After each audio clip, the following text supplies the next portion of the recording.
അസ്സലാമു അലൈക്കും വറഹ്മത്തുള്ളാഹി വബറകാതുഹു. സംസാരം ടിവിയുടെ മറ്റൊരു പ്രോഗ്രാമിലേക്ക് എല്ലാവരും ഒരിക്കൽ കൂടി സ്വാഗതം ചെയ്യാണ്.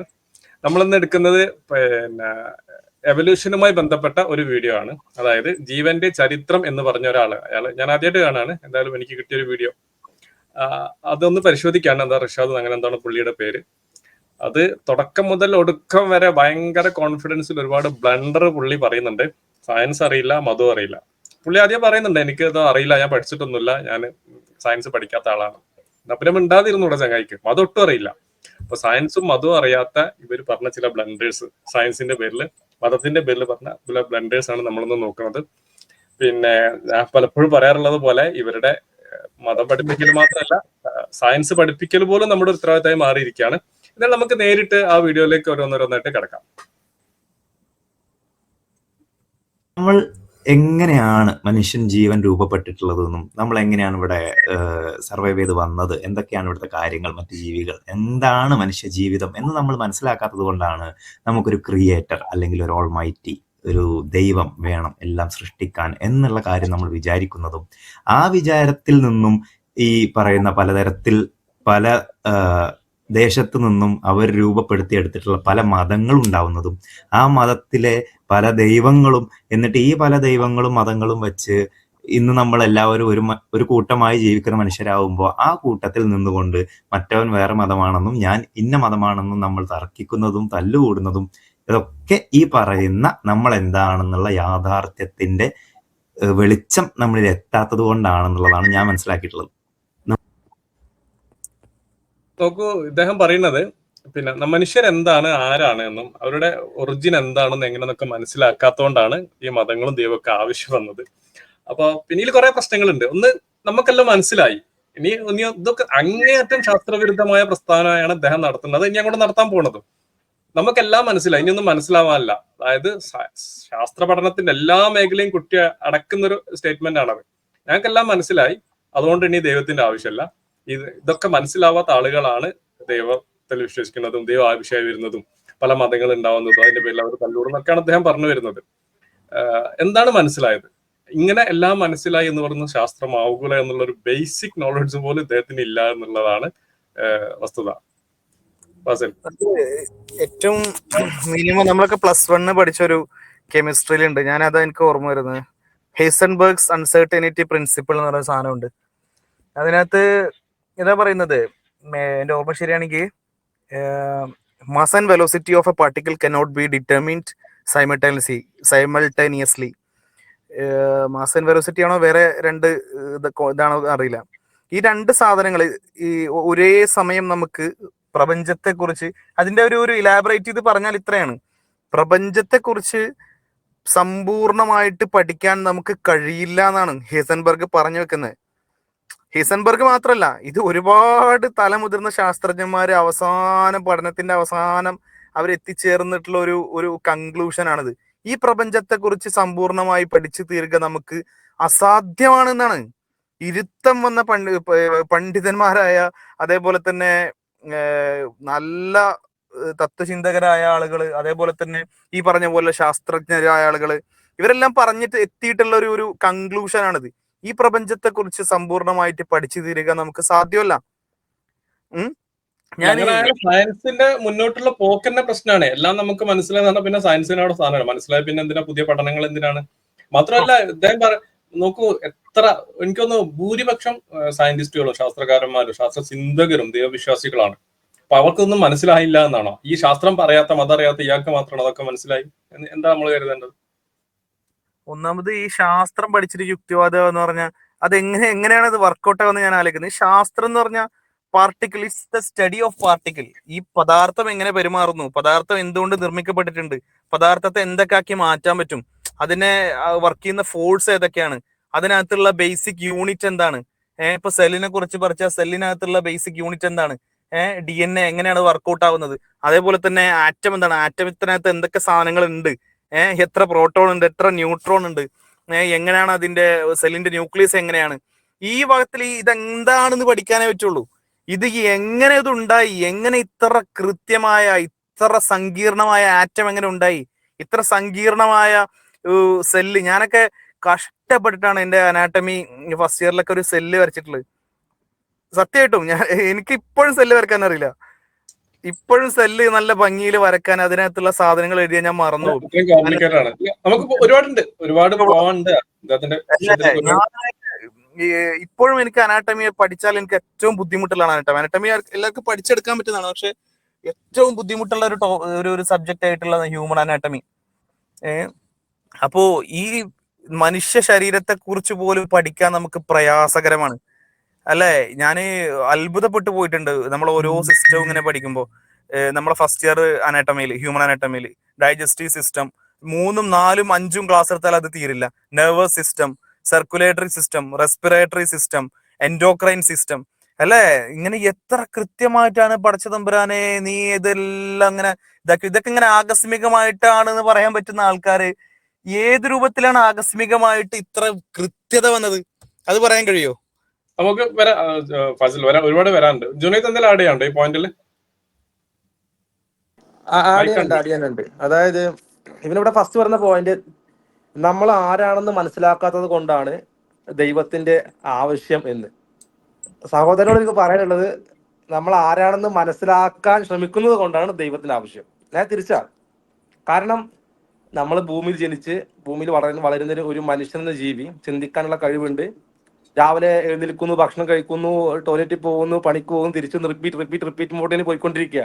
അപ്പൊ നമ്മുടെ ലൈഫിന് എന്ത് പർപ്പസ് ആണുള്ളത്? നമ്മൾ ആരാണ്? നമ്മളെ എന്താണ്? നമ്മൾ എന്തിനിവിടെ ജീവിക്കുന്നു?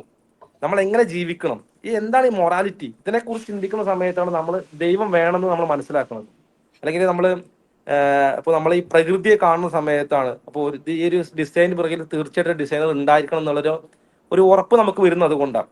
പിന്നെ ഇവന് അടുത്തൊരു കാര്യം പറയുന്നത്, ശാസ്ത്രം എന്താ സത്യത ഇവന് അറിയില്ല. ശാസ്ത്രം ഇവന് യാതൊരു ബന്ധമില്ലാന്ന് മനസ്സിലാക്കുക. കാരണം എന്താ അറിയോ, ഇവന് പറയുന്നൊരു കാര്യം ഇങ്ങനെ ഇത് നേരെ കൊണ്ടുപോകുന്നത് എവല്യൂഷനിലേക്ക് കൊണ്ടുപോയേക്കാണ്. അപ്പോൾ എങ്ങനെയാണ് ഭൂമിയിൽ മനുഷ്യരും ജീവികളെല്ലാം പരിണമിച്ചുണ്ടായി എന്നുള്ള അതെങ്ങനെ സംഭവിച്ചു എന്ന് മനസ്സിലാക്കി കഴിഞ്ഞാൽ ദൈവമില്ലാന്ന്. സുഹൃത്തെ, സയൻസ് എന്ന് പറയുന്നത് ഏറ്റവും മിനിമം അതിന്റെ ഡെഫിനിഷൻ വായിച്ചതാണ്. The systematic study of the structure and the behaviour of the physical and natural world through observation, experimentation and the testing of the theories against the evidence obtained. അതായത് natural വേൾഡിനെ കുറിച്ച് പഠിക്കുന്ന പഠനശാഖയാണ് science. അല്ലാതെ ദൈവം ഉണ്ടോ ഇല്ലയോ എന്ന് അന്വേഷിക്കുന്ന ശാഖയല്ല. ഇപ്പൊ കുറച്ചു കാലങ്ങൾക്ക് മുമ്പേ മറ്റേ ജെയിംസ് വെബ് ടെലിസ്കോപ്പ് കുറച്ച് ഫോട്ടോസ് എടുത്തിരുന്നു. നമ്മളെ യൂണിവേഴ്സിന്റെ അകത്തുള്ള കുറെ നക്ഷത്ര സമൂഹങ്ങളുടെ ഫോട്ടോസ് ഒക്കെ എടുത്തിരുന്നു. അപ്പൊ അതിന്റെ അടിയിൽ കുറെ ഏത്തിയസ്റ്റുകളുടെ കമന്റ് ഉണ്ടായിരുന്നു. അവർ പറയുന്നത്, ഈ ഫോട്ടോയിൽ എവിടെയാണ് ദൈവം? അപ്പൊ ജെയിംസ് വെബ് ടെലിസ്കോപ്പിന്റെ പണി ദൈവത്തിന്റെ ഫോട്ടോ എടുക്കലാണെന്നാണ് ഈ മണ്ടന്മാരുടെ വിശ്വാസം. ഈ മണ്ടന്മാർക്ക് എന്തിനാണ് ആ ടൂൾ ഉപയോഗിക്കുന്നത്? ജെയിംസ് വെബ് ടെലിസ്കോപ്പ് പോയത് എന്തിനാണ്? ആ നക്ഷത്രങ്ങളുടെ ഫോട്ടോ എടുക്കുന്നത് എന്തിനാണ്? എന്താണ് സയൻസ്? ഈ പ്രകൃതിയെ കുറിച്ച് എങ്ങനെയാണ് പഠിക്കുന്നത്? ഈ ടൂളൊക്കെ ഉപയോഗിക്കുന്നത് എന്തിനാന്ന് പോലെ മിനിമം ലെവൽ നോളേജ് പോലും ഇവന്മാർക്കില്ല. പിന്നെ സുഹൃത്തിനോട് പറയാനുള്ളത്, താങ്കൾക്ക് സയൻസ് എന്താന്നുള്ള ബേസിക് കാര്യം താങ്കൾക്ക് അറിയില്ല. അത് താങ്കൾ മനസ്സിലാക്കുക. ഇനി ഞങ്ങൾ വേണമെങ്കിൽ പഠിപ്പിച്ചു തരാം. അത് പഠിപ്പിക്കാൻ തയ്യാറാ. പുള്ളി പറയുന്നുണ്ട് ഞാൻ സയൻസ് പഠിച്ചിട്ടില്ല, എനിക്ക് അറിയില്ല എന്നുള്ളത്. അതുകൊണ്ട് പുള്ളിക്ക് ഒട്ടറിയില്ല, നമ്മൾ പഠിപ്പിക്കേണ്ടി വരും. നമ്മളിപ്പോ നമ്മളെ കയ്യിലൊരു ഡീസൽ കാർ അല്ല ഒരു കാറുണ്ട്, ടെസ്ല കാർ. ആ ടെസ്ല കാർ എങ്ങനെ വർക്ക് ചെയ്യുന്നു എനിക്ക് മനസ്സിലായ പിന്നെ ഞാൻ പറയണം, എന്നാ പിന്നെ അതിനൊരു ക്രിയേറ്റർ ആവശ്യമില്ല. എനിക്ക് മനസ്സിലായല്ലോ. അതുപോലെ ബാലിശമാണ്. നമുക്ക് അടുത്ത അദ്ദേഹത്തിന്റെ ഒരു ക്ലിപ്പിലോട്ട് പോകേണ്ടത്. ജീവൻ അല്ലെങ്കിൽ പരിണാമം, ഇതിനെയൊക്കെ എന്റേതായിട്ടുള്ള ഒരു രീതിയിൽ ഒരു ചെറിയ കഥയായിട്ട് പറയാനാണ് ഞാൻ ഉദ്ദേശിക്കുന്നത്. അപ്പൊ ഇതിനെ നോക്കണേ, ഫാക്ട് അല്ല, പുള്ളി കഥയാണ് പറയണത് കേട്ടോ, അതൊന്ന് ശ്രദ്ധിക്കണം. അത് ഫുള്ള് കഥയാണ്, ഭയങ്കര രസമുള്ള കഥയാണ്, കോമഡി കഥയാണ്. കുറിച്ചൊക്കെ സംസാരിക്കാൻ ഞാനൊരു ശാസ്ത്രജ്ഞനാണോ, ഒരു ബയോളജിസ്റ്റ് ആണോ, ഫിസിസിസ്റ്റ് ആണോ എന്നൊക്കെ തോന്നാം. ഞാനിതൊന്നുമല്ല, ഞാനൊരു സാധാരണക്കാരനായ മനുഷ്യനാണ്. സോ ശാസ്ത്രം എന്ന് പറയുന്ന ഒരു സാധനം തന്നെ അത് ഒരു സിസ്റ്റമാറ്റിക് സ്റ്റഡിയാണ്. അതായത് നിരീക്ഷണങ്ങളും പരീക്ഷണങ്ങളും ഫോൾസിഫിക്കേഷൻസും എല്ലാം വച്ചുകൊണ്ട് തെളിവുകളുടെ അടിസ്ഥാനത്തിൽ നമ്മൾ തെളിവുകൾ എല്ലാത്തിനും വേണമെന്ന് നിർബന്ധമില്ല. തെളിവുകൾ ഇന്നില്ലെങ്കിൽ നാളെ ഉണ്ടാവാം. അതിന് നമ്മൾ പരിശ്രമിച്ചു കൊണ്ടിരിക്കുന്ന കാര്യങ്ങളെ മനസ്സിലാക്കാൻ ഏറ്റവും റിയാലിറ്റിയെ അടുത്ത് നിന്നുകൊണ്ട് നോക്കി കാണാൻ കഴിയുന്നതാണ് ശാസ്ത്രത്തിന്റെ പഠന രീതി എന്ന് പറയുന്നത്. അതേസമയം നമ്മുടെ മതഗ്രന്ഥങ്ങൾ നമ്മളെ പഠിപ്പിക്കുന്നത് എല്ലാം ദൈവം ചെയ്യുന്നു, എല്ലാം ദൈവത്തിന്റെ കയ്യിലാണ്, ദൈവമില്ലെങ്കിൽ ഒന്നുമില്ല എന്ന് പറയുന്നതാണ്. അങ്ങനെയാണെങ്കിൽ ദൈവം പറയുന്ന കഥകളിലെ കാര്യങ്ങളും റിയാലിറ്റി അല്ലെങ്കിൽ സയൻസ് എന്ന് കണ്ടെത്തിയിട്ടുള്ള കാര്യങ്ങളുടെ വിശകലനവും ഒക്കെ നമുക്കൊന്ന് എടുത്തു നോക്കാം എന്നാണ് ഞാൻ വിചാരിക്കുന്നത്. ഒന്ന് സ്റ്റോപ്പ് ചെയ്യും. ഓക്കെ അല്ലേ? Okay Comedy. ഇതിൽ കോമഡി എന്താ അറിയോ? ഇതിൽ രസം പറഞ്ഞുതരാം. ഇപ്പൊ ഒരാള് ഒരു തെർമോമീറ്റർ എടുത്തിട്ട് നമ്മളെ ടെമ്പറേച്ചർ ചെക്ക് ചെയ്യട്ടില്ലേ, ഒരാൾ വിചാരിക്കുക. എന്നിട്ട് പുള്ളിക്കാരൻ പറയാണ് പാലക്കാട് ജീവിക്കുന്ന ഒരു രാമചന്ദ്രൻ എന്ന് പറഞ്ഞ ആള് ജീവിച്ചിരിക്കുന്നില്ല. അതിന് കാരണം എന്താ? അത് കാരണം ഇവിടെ ടെസ്റ്റ് ചെയ്യുന്നത് വേറെ ആളുടെ ശരീരത്തിൽ ഒരു ടെമ്പറേച്ചർ ആണ്. അപ്പോൾ സുഹൃത്തെ, ഈ സയൻസ് എന്ന് പറഞ്ഞ ടൂൾ ഉപയോഗിക്കുന്നത് എന്തിനാണെന്നെങ്കിലും മനസ്സിലാക്കി. ഏറ്റവും മിനിമം സയൻസ് ഉപയോഗിക്കുന്നത് ദൈവം ഉണ്ടോ ഇല്ലയോ എന്ന് കണ്ടുപിടിക്കാനല്ല. നീ തന്നെ വായിച്ചു systematic study of the natural world എന്ന് പറഞ്ഞു. അത് വായിക്കുമ്പോൾ അതിന് അർത്ഥം കൂടി മനസ്സിലാക്കുക. ഇംഗ്ലീഷ് വായിക്കാൻ അറിയില്ലെങ്കിൽ അതും പഠിപ്പിച്ചു തരാം, അതും കുഴപ്പമില്ല. നാച്ചുറൽ വേൾഡിനെ കുറിച്ച് പഠിക്കുന്ന സമയത്ത് നമ്മൾ പറയാം ആരാണ് നിനക്ക് ഇതൊരു പ്രശ്നം എന്ന് പറയണേ. ഒന്നാമത് ഇവന്റെ ദൈവം ആരാന്ന് അറിയില്ല. ഓക്കെ, ഡെഫിനേഷൻ അറിയില്ല. അപ്പൊ ദൈവത്തിന്റെ ഡെഫിനേഷൻ എന്ന് പറയുന്നത് ഈ ഫിസിക്കൽ വേൾഡിനെ, ഈ കംപ്ലീറ്റ് യൂണിവേഴ്സിന്റെ ക്രിയേറ്ററിനെ കുറിച്ച് സംസാരിക്കുന്നത്, അല്ലാതെ ഇതിന്റെ അകത്തുള്ള ഒരു കല്ലിനെ കുറിച്ചും മണ്ണിനെ കുറിച്ചും ചെടിയെ കുറിച്ചല്ല സംസാരിക്കുന്നത്. ഇതിന്റെ ക്രിയേറ്ററെ കുറിച്ച് സംസാരിക്കുന്നത്. ഇപ്പൊ വാച്ച് മേക്കർ നമ്മൾ പറയാറുണ്ടല്ലോ, ഒരു വാച്ചിന്റെ അകത്ത് പോയിട്ട് തെരഞ്ഞ് തോണ്ടി എടുത്തിട്ട് ഒരാൾ പറയണേ വാച്ചിന്റെ അകത്ത് ഇത് ഉണ്ടാക്കിയ ആളെ കാണാനില്ല, അതുകൊണ്ട് ഇയാളില്ല എന്ന് പറഞ്ഞാൽ വാച്ചിന്റെ കത്തലല്ലേ ഉണ്ടാകുക, അയാൾ എക്സ്റ്റേണൽ അല്ലേ. ഇപ്പം അതേപോലെ നമ്മുടെ ക്രിയേറ്റർ, യൂണിവേഴ്സിന്റെ ക്രിയേറ്റർ എന്ന് പറഞ്ഞാൽ എക്സ്റ്റേണൽ ആണ്. അപ്പൊ യൂണിവേഴ്സിന്റെ ക്രിയേറ്റർ തപ്പുന്നത് യൂണിവേഴ്സിന്റെ അകത്തല്ല. അതേപോലെ ഒരു ടൂൾ ഉപയോഗിക്കുമ്പോൾ ആ ടൂള് എന്തിനാണ് ഉപയോഗിക്കുന്നത് എന്നതിന്റെ മിനിമം ലെവൽ നോളജ് ഉണ്ടായിരിക്കണം, അല്ലെങ്കിൽ അബദ്ധങ്ങൾ പറ്റും. അതാണ് ഇത് സംഭവിച്ചിട്ടുള്ളത്. മതഗ്രന്ഥങ്ങളിൽ പറയുന്ന കഥകൾ എന്ന് പറഞ്ഞ് ഇദ്ദേഹം കഥ പറയാൻ പോവാണ്. വേറെ രസം അറിയും, ഇദ്ദേഹം കഥ പറയാൻ പോവാണ്. ഇദ്ദേഹം ഓൾറെഡി ജാമ്യം എടുത്തിട്ടുണ്ട്. ഞാനൊരു റിസർച്ചറോ സയന്റിസ്റ്റോ അല്ലെങ്കിൽ ഞാനൊരു ബയോളജിസ്റ്റോ ഒന്നുമല്ല, ഞാൻ സാധാരണക്കാരനായി വ്യക്തി. ജാമ്യം എടുത്തു ഓൾറെഡി. മനസ്സിലായോ സലാദിക്ക? കഥകളാണ് പറയാൻ പോണത്. ഇനി ഇന്നൊന്നും പറയരുത്. ഫാസിലെ ഇതിലെന്താ പറയാ രസം, പുള്ളി പറയുന്നത് തെളിവ് സയൻസിൽ തെളിവൊന്നും ആവശ്യമല്ല, കാരണം ഇന്നില്ല നാളെ കണ്ടെത്തിക്കോളൂ. പക്ഷെ ആ ഒരു പരിഗണന ഒരു മതത്തിന്റെ കാര്യത്തിൽ ദൈവത്തിന് കൊടുക്കൂല. ദൈവത്തിന് തെളിവ് കിട്ടിയേ തീരൂ. തെളിവ് ഉണ്ട് ഒന്ന്. എന്നാലും ദൈവത്തിന്റെ കാര്യത്തില് absence of evidence is the evidence four absence ആണ്. തെളിവില്ലായ്മയാണ് തെളിവ്. സത്യത്തിൽ രവിചന്ദ്രനെ തകർത്തി കളഞ്ഞു കേട്ടോ ഇവന്റെ വാദം കൊണ്ട്. രവിചന്ദ്രൻ പറയാറുള്ളത് എവിഡൻസ് ഇല്ലെങ്കിൽ സാധനം ഇല്ലാന്ന് പറയുന്നത്. ഇവൻ പറഞ്ഞ സാധനം ഉണ്ടാവാൻ സാധ്യത ഉണ്ട് ഭാവിയിൽ എന്ന് പറയുന്നുണ്ട് അവൻ. എന്തായാലും അറ്റ്ലീസ്റ്റ് ഹോണസ്റ്റ് ആണ് വിഷയത്തില്. എനിക്ക് തോന്നുന്നേ ഇത് ഇവന് ഈ അബദ്ധം പറയുന്നോണ്ടായിരിക്കാം ഇവരുടെ പ്രമുഖരുടെ ചാനലൊന്നും പെർമിഷൻ കൊടുത്തിട്ടില്ല. ഏതോ ഒരു ചെറിയ കുറച്ച് വ്യൂസുള്ള ചാനൽ മാത്രമാണ് ഇത് വന്നത്. അത്രത്തോളം ഭീകര അബദ്ധം പറയുന്നോണ്ടായിരിക്കാം എന്ന് തോന്നുന്നു. ഇവരോടൊക്കെ സിമ്പതിയാണ് തോന്നിട്ടെന്ന് എനിക്ക് തോന്നുന്നു കേട്ടോ. നമ്മള് ഒരു ട്രോള് രൂപത്തിൽ കാണരുത്. കാരണം കുട്ടികള് ഒരു സിമ്പത്തറ്റിക് ആയിട്ടാണ് നമ്മൾ ഇവരോട് സമീപിക്കേണ്ടതെന്ന് എനിക്ക് തോന്നട്ടെ. വ്യക്തിപരമായിട്ട് അഭിപ്രായമാണ്. ചിലത് കണ്ടാൽ ചിരിക്കാതിരിക്കാൻ പറ്റില്ല വാസു. ചിലത് അത്രയും ഭയങ്കര കോമഡിയാണ്. ഇത് കേട്ടോ, ഒരു സെന്റൻസില്ല ജുനീദ് പറഞ്ഞല്ലോ, ഒരു സെന്റൻസിലാ പറഞ്ഞത് സയൻസ് പറഞ്ഞാല് നാച്ചുറിനെ കുറിച്ചുള്ള സിസ്റ്റമാറ്റിക് സ്റ്റഡി ആണ്. എന്നിട്ട് പുള്ളിക്ക് എന്ത് വേണം, അതില് നാച്ചുറിന് അപ്പുറത്തുള്ള ദൈവത്തെ കുറിച്ച് സയന്റിഫിക് തെളിവ് വേണമെന്നൊക്കെ പറയുന്നത്. നമുക്ക് അടുത്ത വീഡിയോയിൽ നോക്കാം. അതെ, അർത്ഥം നോക്കാം. ഇതേ പറയുന്ന ആളുകൾ നമ്മൾ ഈ പറയുന്ന ശാസ്ത്രത്തിന്റെ സംഭാവനകളായിട്ടുള്ള ആശുപത്രിയിൽ നമ്മള് ട്രീറ്റ്മെന്റ് എടുക്കുന്നതും നമ്മൾ വാക്സിൻ എടുക്കുന്നതും ഈ പറയുന്ന ട്രാൻസ്പോർട്ടേഷൻ വാഹനങ്ങൾ ഇതൊക്കെ നമ്മൾ ഉപയോഗിക്കുന്നു. നിത്യന്തര ജീവിതത്തിൽ നമ്മൾ സുഖിച്ച് ജീവിക്കുന്നു. ഇതൊക്കെ നമ്മൾ ഉപയോഗിച്ചുകൊണ്ട് ഇതേ ശാസ്ത്രം പറയുന്ന എവല്യൂഷൻ എന്ന് പറയുന്ന കാര്യത്തെ നമ്മൾ വളരെ നിസ്സാരമായി തള്ളിക്കളയണം. അതെന്തുകൊണ്ടാണ്? അതല്ലേ നമ്മൾ ആക്ച്വലി വിശകലനം ചെയ്യേണ്ടത്. ഭയങ്കര കണ്ടുപിടുത്താണ്. പിന്നെ പുള്ളി ഒരു ബൈനറി ഉണ്ടാക്കണം, ഒന്നുകിൽ സയൻസ് അല്ലെങ്കിൽ മതം. അപ്പൊ പിന്നെ ഒന്നുകിൽ മതത്തെ അംഗീകരിക്കണം, അല്ലെ സയൻസിനെ അംഗീകരിക്കണം.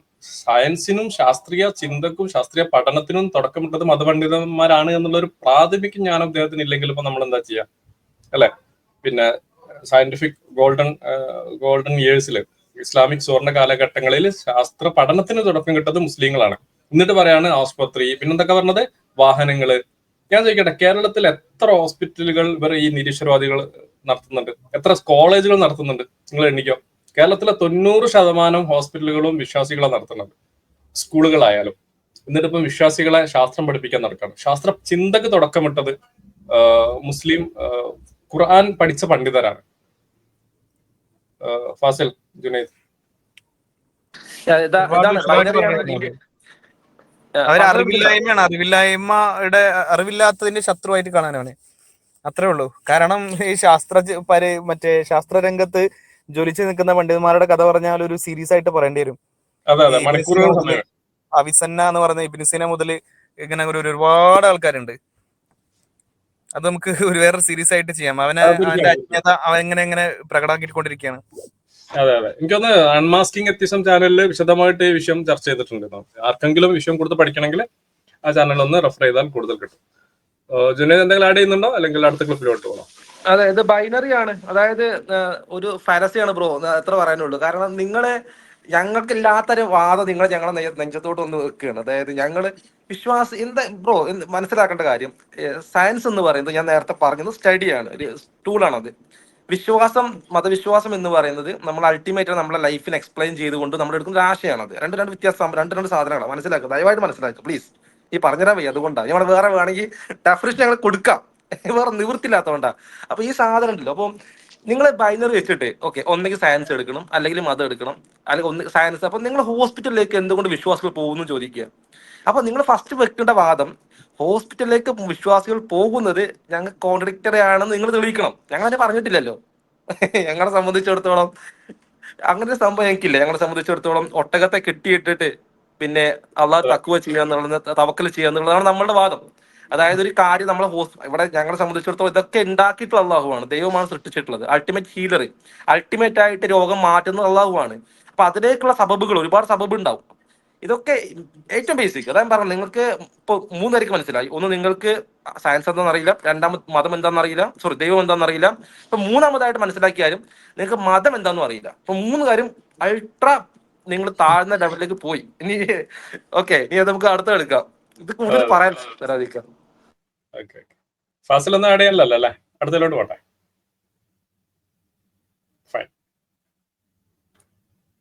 അപ്പോൾ അതിനൊരു ഉദാഹരണം പറയുകയാണെങ്കിൽ, നമ്മുടെ മതഗ്രന്ഥങ്ങളിൽ പറയുന്ന ആദ്യത്തെ മനുഷ്യനെ ദൈവം സൃഷ്ടിക്കുന്നത്, കളിമണ്ണ് കുഴച്ച് സൃഷ്ടിക്കുന്നത് 3000 BC, അവരുടെ ഗ്രന്ഥങ്ങൾ പ്രകാരമാണെങ്കിൽ 3000 BC, അതായത് 6000 വർഷങ്ങൾക്ക് മുമ്പാണ് ആദ്യത്തെ മനുഷ്യൻ പിറവെടുക്കുന്നത്. ഇതേ സാധനം നമ്മുടെ സയൻസ് പറയുക എന്ന് പറയുമ്പോൾ വെറുതെ ഇരുന്ന് ഇതുപോലത്തെ പൊട്ടക്കഥകൾ പറയുകയല്ല ചെയ്യുന്നത്. സയൻസ് തെളിവുകളുടെ അടിസ്ഥാനത്തിൽ മൊറോക്കോയിൽ നിന്നും കണ്ടെത്തിയിട്ടുള്ള ഒരു ഹോമോസേപ്പിയന്റെ ഫോസിലിൽ നിന്നും അവർ പറയുന്നത് 3 ലക്ഷത്തോളം വർഷം പഴക്കമുണ്ട് ആ ഫോസിലിന് എന്നാണ്.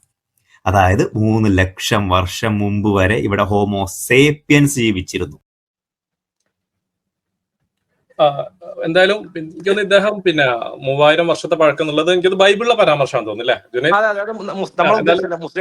വിശുദ്ധ ഖുർആനില് അത്തരം അബദ്ധങ്ങളില്ല. അതാണ് വിശുദ്ധ ഖുർആനിലെ ദൈവത്തിന്റെ തെളിവ്. എന്താണ് ബൈബിൾ എന്ന് പറഞ്ഞാല്?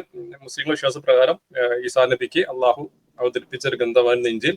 പിൽക്കാലത്ത് അത് പല കടത്തിക്കൂട്ടുകളും മനുഷ്യർ കടത്തി, പിന്നെ അത് ആ ഒരു കാലഘട്ടത്തിലേക്ക് മാത്രമാണ്. പക്ഷെ വിശുദ്ധ ഖുർആൻ സംരക്ഷിച്ചിട്ടുണ്ട്. വിശുദ്ധ ഖുർആൻ ആ തരത്തിലുള്ള ഒരു അബദ്ധവും ഇല്ല, വിശുദ്ധ ഖുർആനിൽ അങ്ങനെ പരാമർശവും ഇല്ല എന്നുള്ളതാണ്. എന്തായാലും ബൈബിളിൽ ഒന്നും പറയാതെ അദ്ദേഹം പോയിട്ടുണ്ട്, അവരെ സേഫ് ആക്കിയിട്ടുണ്ട്. എന്തായാലും അത്ര അബദ്ധങ്ങൾ ഇല്ല. പിന്നെ മനുഷ്യരുടെ ഒറിജിനാണ് ഇദ്ദേഹം മനസ്സിലാക്കേണ്ട. സയൻസ് ഒരു കാര്യം കണ്ടെത്തി, പിന്നെ അത് ഒരിക്കലും സയൻസ് കണ്ടെത്തിയ ഒരു കാര്യം യഥാർത്ഥത്തിൽ അത് ഖുർആനിന്റെ അധ്യാപനത്തിനോ മതത്തിനോ വിരുദ്ധാവൂല. ഇപ്പൊ ഒരു എക്സാമ്പിൾ പറഞ്ഞാല്, വളരെ ലളിതമായിട്ട് പറഞ്ഞാൽ, ഇപ്പൊ നമ്മളിപ്പോ 2025 ഒരു നമ്മളൊരു 75 വർഷം പുറകിലോട്ട് പോവാം. 1950 നമ്മുടെ ഈ ഡിസ്കഷൻ എന്ന് വിചാരിക്കാം. അന്ന് പ്രബലമായിട്ടുള്ള ഒരു ഇതിപ്പം പുള്ളി സംസാരിക്കുന്ന എവല്യൂഷനെ കുറിച്ചാണ്, ജീവന്റെ ഉൽപ്പത്തിയെ കുറിച്ചാണ്, പ്രപഞ്ചത്തിന്റെ ഉൽപ്പത്തിയെ കുറിച്ചുള്ള ഒരു ഡിസ്കഷൻ അന്ന് ഉണ്ടായിരുന്നു. മീൻസ് അന്നത്തെ ഒരു തീരം എന്താ വെച്ചാൽ, പിന്നെ ഈ പ്രപഞ്ചത്തിന് തുടക്കവും ഒടുക്കവുമില്ല, അങ്ങനെ ഒരു സ്ഥായി ആയിട്ടുള്ള ഒരു പ്രപഞ്ചമാണ് എന്നുള്ള ഒരു പ്രപഞ്ച സങ്കല്പം അന്ന് നിലവിലുള്ള ഏറെക്കുറെ എല്ലാവരും അംഗീകരിച്ചൊരു തിയറി അതായിരുന്നു. അപ്പം പിന്നെ നമ്മൾ ആ ഒരു സമയത്താണ് ഇത് ചർച്ച ചെയ്യുന്നത് കരുതാം. അപ്പൊ പറയാ, ശാസ്ത്രം ലോകമൊട്ടാകെ അംഗീകരിച്ചൊരു തിയറിയാണ്, പ്രപഞ്ചത്തിന് ഒടുക്കവുമില്ല, തുടക്കവുമില്ല, ഒടുക്കവുമില്ല. പക്ഷെ ഖുറാനിൽ പറയുന്നു പ്രപഞ്ചം വികസിച്ചുകൊണ്ടിരിക്കുന്നു, പ്രപഞ്ചത്തിന് തുടക്കമുണ്ട് എന്ന് പറഞ്ഞുകൊണ്ടിരിക്കുന്നുണ്ടല്ലോ. അപ്പൊ സയൻസിനെതിരല്ലേ ഖുർആൻ എന്ന് പറഞ്ഞാൽ, അതെ അന്നത്തെ ആ മനസ്സിലാക്കലിനെതിരായിരിക്കാം ഖുർആൻ. പക്ഷെ എന്തായി, പിൽക്കാലത്ത് പ്രപഞ്ചത്തിന് തുടക്കമുണ്ട് എന്നും ഒക്കെ സയൻസ് തന്നെ കണ്ടെത്തി. അപ്പൊ ഇത്രയുള്ള സയൻസിന്റെ കാര്യം അതിങ്ങനെ മാറിക്കൊണ്ടേയിരിക്കാം, പാരഡൈം ഷിഫ്റ്റുകൾ സംഭവിക്കാം. ഇപ്പൊ ഇദ്ദേഹം പറയുന്നത് ഒരു കാര്യം കണ്ടെത്തി, അത് മതവിരുദ്ധമാണ്, അതിന് തെളിവുകളുണ്ട്. എന്താണ് സയൻസിൽ തെളിവ്? എന്താണ് തെളിവ്? അതാണ് അദ്ദേഹത്തിന് സയൻസ് പോലും അറിയില്ല എന്ന് നമ്മൾ പറയാൻ കാരണം. ജുനൈദ്. അല്ലെ ഇതില് നേരത്തെ പറഞ്ഞ പോലെ അത് നിങ്ങളെ ഇദ്ദേഹം എടുത്ത ഗ്രന്ഥം അത്രയും മാറിപ്പോയി. ചട്ടയില് എന്റെ ഖുർആൻ എഴുതിയിട്ടുണ്ടാവും, പക്ഷെ ഖുർആൻ അല്ല, ബൈബിളാണത്. ഉം. ഇസ്ലാമിൽ അങ്ങനെ വിശ്വാസമുള്ള സഹോദര 6000 ഞങ്ങളെ മുസ്ലിങ്ങളെ നിങ്ങൾ അറ്റാക്ക് ചെയ്യാൻ ശ്രമിക്കുന്നു എന്ന് എനിക്കറിയാം. അതുകൊണ്ടാണ് ഞാൻ പറയുന്നത് അങ്ങനെയല്ല. ശരിക്കും നിങ്ങൾ അല്പം തെറ്റിപ്പോയി, മിസ്റ്റേക്ക് വന്നു പോയി. ഓക്കെ, ഒരു ചെറിയ എറർ. ഞങ്ങൾ അങ്ങനെ വിശ്വാസമില്ല. ഒരു 6000 വർഷത്തിന്റെ കണക്ക് ഇസ്ലാമിലില്ല. ഒരു ഓതന്റിക്കായിട്ട് ഹദീസ് ഒന്നും ഒരു സംഭവം പോലും സ്വഹീഹ് ഹദീസ് കൊണ്ടോ ഒന്നുകൊണ്ടും അത് ഇജ്മാ കൊണ്ടൊന്നും അത് സ്ഥിരീകരിക്കപ്പെട്ടില്ല. അങ്ങനെ സംഭവം തന്നെ ഇല്ല. പിന്നെ ഇത് ഇസ്രായേലിറ്റി സ്രോതസ്സുകളാണ്, അതായത് ഇസ്രായേലുകാർ വിശ്വസിച്ചിരുന്ന കാര്യങ്ങളാണ്. അത് നേരത്തെ പറഞ്ഞ പോലെ തന്നെ പ്രവാചകന്മാരുടെ കാലശേഷം അവർ ഒരുപാട് തിരുത്തൽ വരുത്തിയിട്ടുണ്ട്. ഇപ്പം അത് നമുക്ക് ഇവൻ ബൈബിൾ പോലെ കാണാൻ സാധിക്കും. പ്രവാചകന്മാർ അവർ തന്നെ പറയുന്നുണ്ട്. ഇപ്പം അത് അദ്ദേഹം തന്നെ പറയുന്നുണ്ട്, നിങ്ങൾ കൈ കടത്തിയില്ലെന്ന് ചോദിക്കുന്നത് കാണാം. പുതിയ നിയമത്തിൽ കാണാൻ, പഴയ നിയമത്തിൽ കാണാൻ സാധിക്കും ഇതേപോലെ തന്നെ. അപ്പം ഇവിടെ ഒരു ടൈം ഫ്രെയിം എന്ന സംഭവം എന്തായാലും ഇതിനകത്ത് വരുന്നില്ല. പിന്നെ അടുത്തൊരു കാര്യം ഇദ്ദേഹം പറയുന്നത് അള്ളാഹു നേരിട്ട് സൃഷ്ടിച്ച കാര്യം. ഓക്കെ, പക്ഷെ അതെങ്ങനെ സയൻസിന് അഗേൻസ്റ്റ് ആവും? അതെങ്ങനെ സയൻസിന് അഗേൻസ്റ്റ് ആവും? So still we talking about Allah. Allah is out of the science. Brother, again issue. Okay. അതായത് again ഞങ്ങൾ സംസാരിക്കുന്നത് അവിടെ ഖുർആൻ പറയുന്നത് അള്ളാഹു നേരിട്ട് സൃഷ്ടിച്ച കാര്യമാണ്. അള്ളാഹു നേരെ സൃഷ്ടിക്കുന്നത് ഭൂമിക്ക് അകത്ത് വെച്ചിട്ടാണ്, അല്ലെങ്കിൽ അള്ളാഹു ഭൂമിക്ക് യൂണിവേഴ്സിന്റെ അകത്താണ്, യൂണിവേഴ്സിന് ഒരു മെറ്റീരിയലാണ്, അല്ലെങ്കിൽ ഇപ്പൊ നിങ്ങൾ സയൻസ് ഉപയോഗിച്ചുകൊണ്ട് ഫിസിക്കൽ വേൾഡിന്റെ അകത്ത് ഒന്നാണെന്ന് നമ്മൾ വാദിക്കുന്നില്ലല്ലോ. അപ്പൊ അള്ളാഹു നേരിട്ട് സൃഷ്ടിച്ചത് അള്ളാഹുവിന് മാത്രം അറിയുന്ന കാര്യമാണത്. ഇവിടെ ഉണ്ടോ നമുക്കറിയില്ല എങ്ങനെ അള്ളാഹു സൃഷ്ടിച്ച കാര്യങ്ങൾ എങ്ങനെയാണെന്ന് അള്ളാഹുവിന് മാത്രം അറിയുന്ന കാര്യം. അപ്പൊ അത് അവിടെ കൊണ്ട് അപ്ലൈ ചെയ്തിട്ട് കാര്യമില്ല. പിന്നെ ഇത് മണ്ട കഥകൾ എന്ന് പറഞ്ഞു എന്തിനാ എങ്ങനെ നിങ്ങൾക്ക് പറയാൻ സാധിക്കും മണ്ടൻ കഥകൾ എന്നുള്ളത്? എന്ത് എവിഡൻസ് ആണ് ഉള്ളത്? ഒരു സാധനം ആർഗ്യൂ ചെയ്യുമ്പോൾ ഓക്കെ ഇത് ഒരു മണ്ടൻ കഥകൾ എന്ന് പറഞ്ഞിട്ട് നിങ്ങൾ പറയുമ്പോൾ അതിലും നിങ്ങൾക്ക് എവിഡൻസ് കൊണ്ടുവരണം. ഇത് ഇന്ന കാരണം കൊണ്ട്, ഓക്കെ ഇന്ന കാരണം കൊണ്ട് ഇത് ഒരിക്കലും പോസിബിൾ അല്ല. കാരണം എന്താ? ഫിസിക്കൽ ലോസിന് അഗേൻസ്റ്റ് ആണ് ഏത് ഈ പറഞ്ഞ കാര്യം. അപ്പൊ ഫിസിക്കൽ ലോസിന് അഗേൻസ്റ്റ് എന്ന് പറഞ്ഞാൽ അത് എന്ത് ചെയ്യണം? നിങ്ങൾ കൊണ്ടുവരുന്ന സാധനങ്ങൾ ഫിസിക്കൽ വേൾഡിനകത്ത് സയൻസ് ഉപയോഗിച്ചുകൊണ്ട് ചെക്ക് ചെയ്യാൻ പറ്റിയ കാര്യങ്ങളായിരിക്കണം. അപ്പൊ ഞാൻ പറയണ ഒരു എലി എന്ന ജീവി ഒരു തവളയെ സൃഷ്ടിച്ചു എന്ന് പറയാം ഇവിടെ. അപ്പൊ നിങ്ങൾക്ക് വേണ്ടി വാദിക്കാം ഇറ്റ്സ് അബ്സല്യൂട്ട്ലി നോൺസെൻസ് ആണ്. കാരണം എന്താ? എലി എന്ന ജീവനെ ഡെഫിനേഷൻ കൊടുത്തിട്ടുണ്ട്, തവളക്ക് ഡെഫിനേഷൻ കൊടുത്തിട്ടുണ്ട്. എലിക്കുള്ള ആട്രിബ്യൂട്ട്സ് ഉണ്ട്, തവളക്കുള്ള ആട്രിബ്യൂട്ട്സ് ഉണ്ട്. എലി തവളയെ സൃഷ്ടിക്കുക, എലി തവളയെ പ്രസവിക്കുക എന്ന് വെച്ചോ ബയോളജിക്കലി നോട്ട് പോസിബിൾ അല്ല. കാരണം എന്താ? സയൻസ് ടൂൾ വെച്ച് നിങ്ങൾക്ക് എക്സ്പ്ലെയിൻ ചെയ്യാൻ പറ്റും. നേരെ മറിച്ചിട്ട് ഈ കാര്യം എന്താണ്? ഇത് ദൈവം സൃഷ്ടിക്കുന്ന കാര്യം പറയണത്. ഇനി ഇത് അവിടെ കൊണ്ട് വെക്കരുത്. ഇത് നിങ്ങളുടെ പ്രശ്നം എന്താ അറിയോ? സ്റ്റിൽ നിങ്ങൾ സാധാരണ ഞങ്ങളെ പറയാറുള്ളത് ദൈവത്തെ ഗോഡ് ഗ്യാപ്പ് ഫില്ല് ചെയ്യുന്ന ആൾക്കാരെ ഞങ്ങളെന്ന് പറയും അല്ലെ. എന്തുണ്ടെങ്കിലും ദൈവത്തെ കൊണ്ടേ വെക്കുന്നുണ്ട്. നിങ്ങൾ എവിടെ എന്തുണ്ടെങ്കിലും നിങ്ങളെ മണ്ടത്തരം കൊണ്ടേ വെക്കും. നിങ്ങൾ ഫുൾ ഗ്യാപ്പ് ഫില്ലേഴ്സ് ആണ്. ഞാൻ അതാ പറയണത്, ഈ മണ്ടത്തരം കൊണ്ടേ വെക്കുന്ന ആൾക്കാരാണ്. ഓക്കെ, അത് മനസ്സിലാക്കുക. ഓക്കെ ഫാസിലൊന്നും ആഡ് ചെയ്യുന്നില്ല, നമുക്ക് അടുത്തിലോട്ട് പോവാം. അവൻ അതിൽ വേറെന്താ മണ്ടത്തരം പറയുന്നത്? സ്ഥലവധിക്കാം ഇതന്നെ കാര്യമായിട്ട് പറഞ്ഞത്. ഒന്ന് പിന്നെ ഒറിജിൻ ഓഫ് ഹ്യൂമൻ ഒരു 3000 വർഷം പഴക്കുന്നത് മതഗ്രന്ഥം പറയുന്നുണ്ട് എന്നുള്ളത്. അത് ഒരു തെറ്റിദ്ധാരണ പരത്താൻ ശ്രമിക്കുകയാണ്. ഫാസിൽ എന്താ ആഡ് ചെയ്യുന്നുണ്ടോ? ഇല്ല അടുത്ത പറയാം. പറയുന്ന എവല്യൂഷൻ എന്ന് പറയുന്ന പ്രക്രിയയെ നമുക്ക് അംഗീകരിക്കാൻ കഴിയാത്തത്, നമുക്ക് ചിന്തിച്ചെത്താൻ കഴിയാത്ത ഒരു കാര്യമായതുകൊണ്ട് തന്നെ നമ്മൾ അതൊക്കെ തെറ്റാണെന്നും അതിലൊന്നും കാര്യമില്ല എന്നും നമ്മൾ അങ്ങോട്ട് വിചാരിക്കുക. സോ ഇതൊക്കെ ശാസ്ത്രം പറയുന്നത് തെളിവുകളുടെയും നമുക്ക് ഇന്ന് അവൈലബിൾ ആയിട്ടുള്ള ഈ പറഞ്ഞ ഫോസിൽസിന്റെയും മറ്റ് തെളിവുകളുടെയും അടിസ്ഥാനത്തിലാണ് ശാസ്ത്രം ഇത്തരം കണക്കുകളും ഹൈപ്പോത്തസിസും അതുപോലെ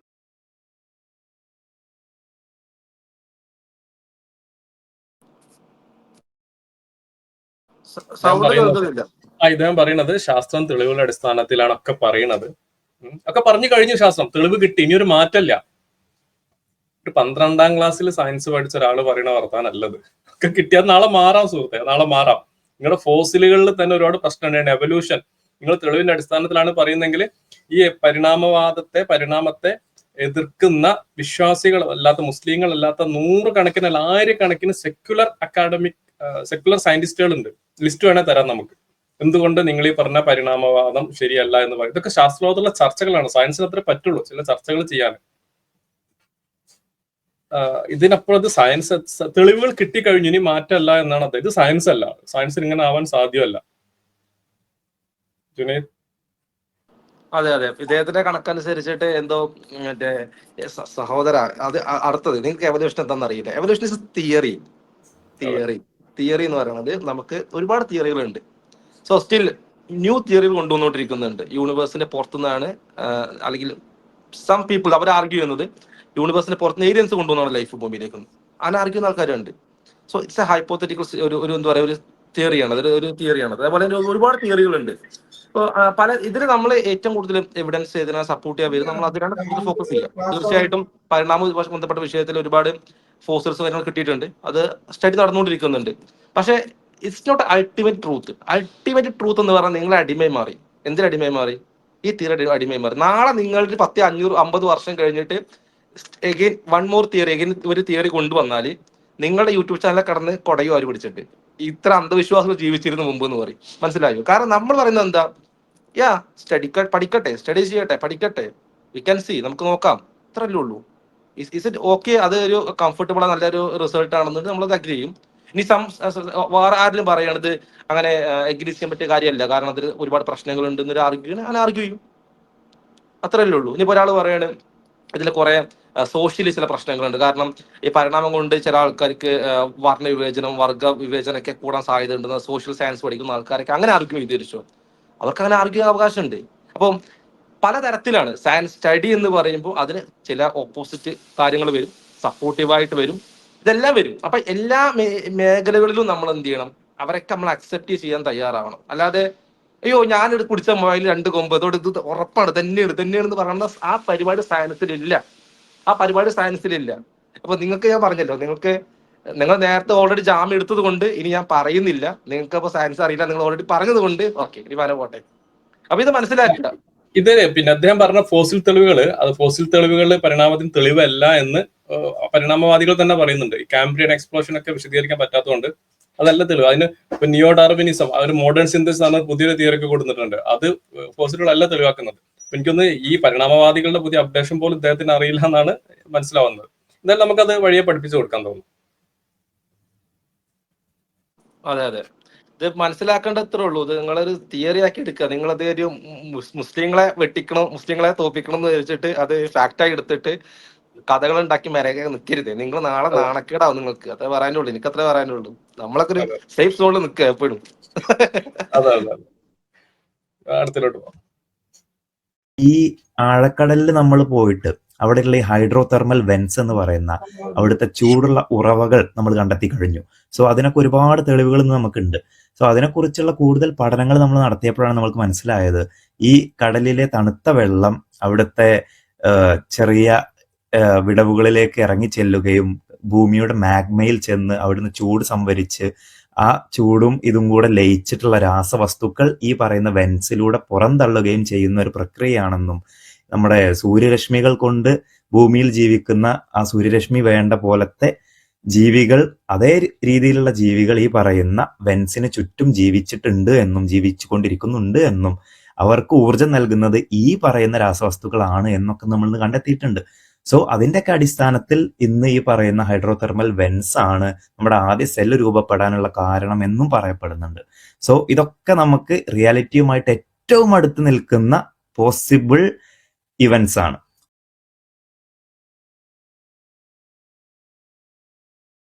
ഇത് ഭയങ്കര കോമഡിയാണ് ഇവരവസ്ഥ. ഇദ്ദേഹം ഒറിജിൻ ഓഫ് ലൈഫ് വിശദീകരിക്കാൻ ശ്രമിക്കുകയാണ്. ഹൈഡ്രോ തെർമൽ വെന്റ് എന്താണ്, കടലിലെ ചില പൊത്തുകളിൽ അവിടെ ഇങ്ങനെ കുറെ സാധനങ്ങളൊക്കെ അടഞ്ഞുകൂടി ജീവൻ ഉണ്ടാക്കി. അതിനെക്കാട്ട് എത്രയോ ലോജിക്കലാണ് ദൈവം ഉണ്ടാക്കിയെന്ന് വിശ്വസിക്കല്. ഇത് കടലിലെ ചില പൊത്തുകളിൽ ജീവൻ ഉണ്ടായി. ഇത് സത്യത്തിൽ ഒറിജിൻ ഓഫ് ലൈഫ് എന്ന് പറഞ്ഞാൽ ബുദ്ധിയും വിവരമുള്ള സയൻസ് അറിയുന്ന ഒരാൾ ഇപ്പോൾ ഒറിജിൻ ഓഫ് ലൈഫ് ഡിസ്കഷൻ നിൽക്കല്ല. കാരണം ശാസ്ത്രം എന്താ വഴിമുട്ടി നിൽക്കുന്ന ഒരു മേഖലയാണ് origin of life discussion. Especially molecular ബയോളജിയുടെ ഡെവലപ്മെന്റ് ഒക്കെ വന്നപ്പോൾ വിശദീകരിക്കാൻ കൂടുതൽ കോംപ്ലിക്കേറ്റഡ് ആണ്, വിശദീകരിക്കാൻ പറ്റാത്ത രൂപത്തിൽ മുട്ടി നിൽക്കുന്നുണ്ട്. ഇവിടെയാണ് ഇയാൾ ഹൈഡ്രോ തെർമൽ വെന്റുകൾ കൊണ്ടുവരുന്നത്. ഈ ഹൈഡ്രോ തെർമൽ വെന്റുകൾ ഭയങ്കര കോമഡിയാണ്. ഞാൻ പിന്നെ ഒരു സയന്റിസ്റ്റിനെ പരിചയപ്പെടുത്താം. ഇയാൾക്ക് ഇവിടെ സംസാരിച്ച ആൾക്ക് ഇപ്പം സയൻസ് അറിയില്ല എന്നല്ല, നമ്മൾ കുറച്ച് സയൻസ് പഠിപ്പിച്ചു തരാം. ഒരു ഡോക്ടർ റോഡ് സ്റ്റാറ്റ്ലർ എന്ന് പറഞ്ഞ ഒരു സയന്റിസ്റ്റ്, അദ്ദേഹം സയന്റിസ്റ്റ് ആണ്. അദ്ദേഹത്തിന്റെ ക്വാളിഫിക്കേഷൻ നോക്കിയാൽ അദ്ദേഹം പ്രൊഫസർ, ബയോളജിക്കൽ സയൻസിൽ പ്രൊഫസറാണ്. മാത്രമല്ല അദ്ദേഹത്തിന് ഹാർഡ്വാർഡ് യൂണിവേഴ്സിറ്റിയിൽ നിന്ന് മെഡിക്കൽ എഞ്ചിനീയറിംഗിൽ PhD കഴിഞ്ഞ ഒരാളാണ്. അദ്ദേഹം ഈ ഹൈഡ്രോ തെർമൽ വെന്റിലൂടെയാണ് ഒറിജിൻ ഓഫ് ലൈഫിൽ ഹൈഡ്രോ തെർമൽ വെന്റ് തിയറി എന്ന തിയറി എന്തുകൊണ്ട് ശരിയല്ല എന്ന് വിശദീകരിക്കുന്ന ചെറിയൊരു ഒരു ക്ലിപ്പ് ഞാനിവിടെ പ്ലേ ചെയ്യാം. So when you actually pull up that paper and you read it, and you know the first 3 words in that title are a prebiotic synthesis of. And that sounds pretty impressive. And this is the kind of thing that bugs me and misleads people. So when you actually read the paper, what you find out is they prepared solutions and they heated them up until the solution became completely dry, absolutely dehydrated dry, and then kept it there at 100 to 125 degrees C for between 3 and 96 hours. So we're talking dry. And so to think that that relates in any way to an alkaline hydrothermal vent condition kind of puzzles me. How do you get absolute dryness for 3 to 96 hours? And in the discussion, they clearly say that, again, it had to be dry, and it kind of represents what they thought was a volcanic activity. So then Drace talks about getting 8% yield of ribonucleotides, which are the building blocks for RNA. And that's pretty close. The paper actually said they get a 7% yield of cytosine, which is one of the ribonucleotides. But then you look at uracil and guanine, and they actually got less than 1% yield. So you could say I'm nitpicking there. Okay. Well, it turns out that guanine is not actually soluble in water. So when you read the details in the paper, guanine, that one ribonucleotide, they had to dissolve that one in ammonia, not in water, because it wouldn't dissolve in water. So they dissolve it in ammonia, and then they heat it up and boil off all the liquid, make it super dry, keep it that way for 3 to 96 hours. And then they end up with less than 1% of the ribonucleotide they wanted. So again, these are small details, but when you add them up and you keep adding up the assumptions and little details, you end up in the end with a false conclusion. Your summary statement ends up being very misleading. They claim in the title it's a prebiotic synthesis. But where did they get that? Okay. So in the paper you read, what they started with is what's called ribose 1,2 cyclic phosphate. And where did they get that? Did they get that by going into a hydrothermal vent and pulling out this stuff, right? That's what I would think. Well, no, they got it from a place called Toronto Research Chemicals through the internet, right? And I don't think hydrothermal vents had the internet or a place called Toronto Research Chemicals. But the discussion in that paper claims that these materials can be obtained under prebiotic conditions. But then it also admits that selective prebiotic synthesis is a quote, the selective prebiotic synthesis of ribose with high yield has not been reported. So they're basically saying you could make ribose, it has been shown, but it's very low yield. Now that ribose then would have to be modified to get to ribose 1,2 cyclic phosphate. That's a different process that also has a reduced yield.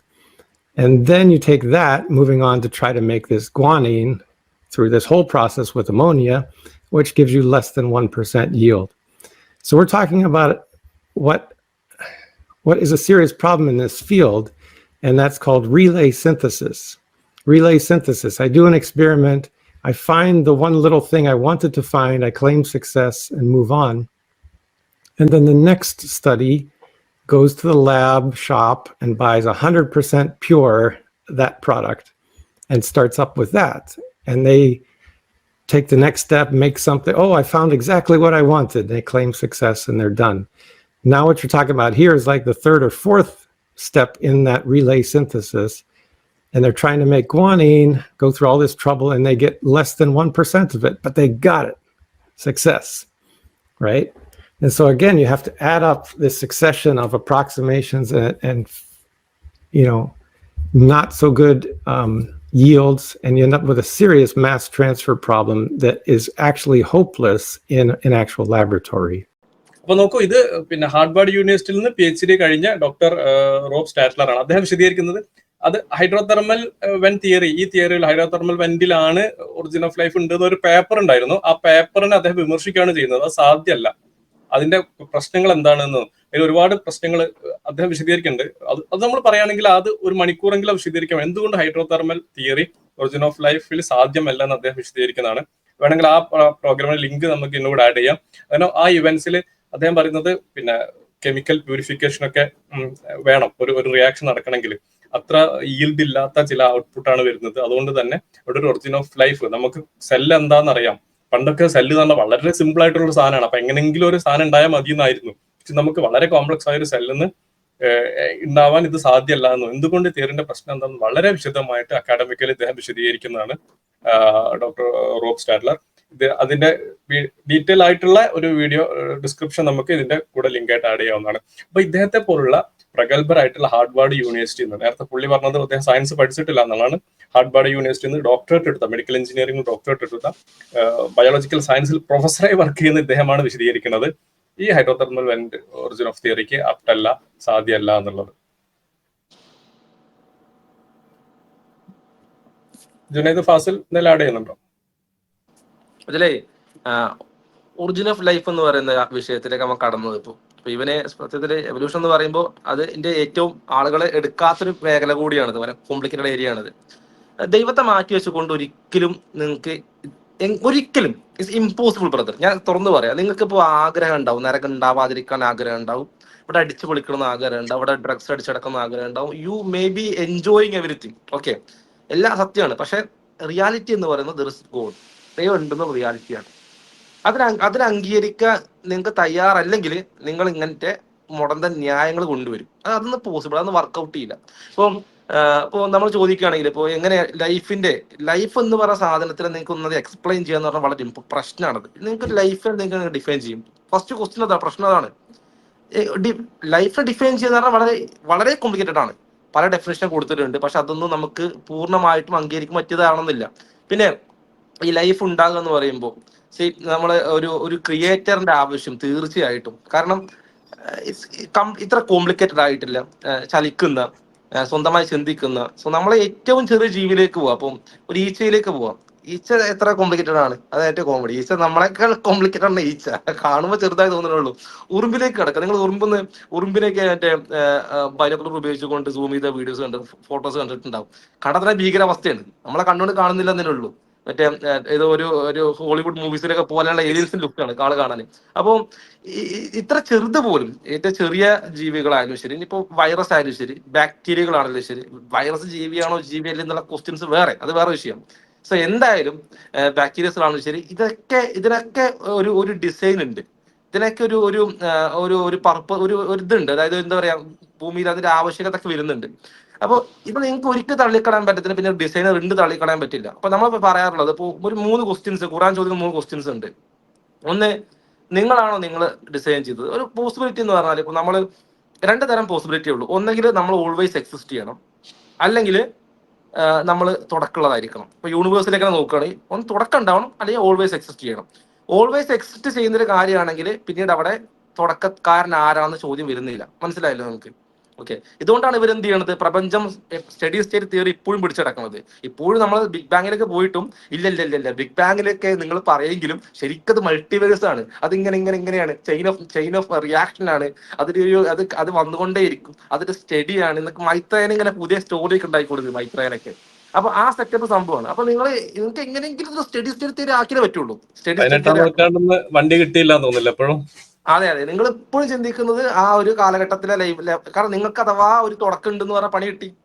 അപ്പൊ ഇവിടെ സംഭവം എന്ന് പറഞ്ഞാൽ, ഇപ്പം universe അല്ലെങ്കിൽ നമ്മൾ തന്നെ ആലോചിക്കും, നമുക്കൊരു തുടക്കമുണ്ടോ, നമ്മുടെ ലൈഫിൽ തുടക്കമുണ്ടോ, തുടക്കമില്ലേ? അപ്പൊ തുടക്കമുണ്ട് എന്നുണ്ടെങ്കിൽ 3 ക്വസ്റ്റ്യൻസ് വരുന്നുള്ളൂ. ഒരു ക്വസ്റ്റ്യൻ ഖുറാൻ ചോദിക്കുന്നത്, നിങ്ങളാണോ നിങ്ങളെ സൃഷ്ടിച്ചത്? അതായത് ഞാൻ തന്നെ എന്നെ സൃഷ്ടിക്കുക എന്ന് പറയുന്നത് അതൊരു കോൺട്രഡിക്ഷൻ ആണ്. കാരണം ഞാൻ ഓൾറെഡി എക്സിസ്റ്റും ചെയ്യണം, അതേ സമയത്ത് ഞാൻ എക്സിസ്റ്റ് ചെയ്യാതിരിക്കും വേണം.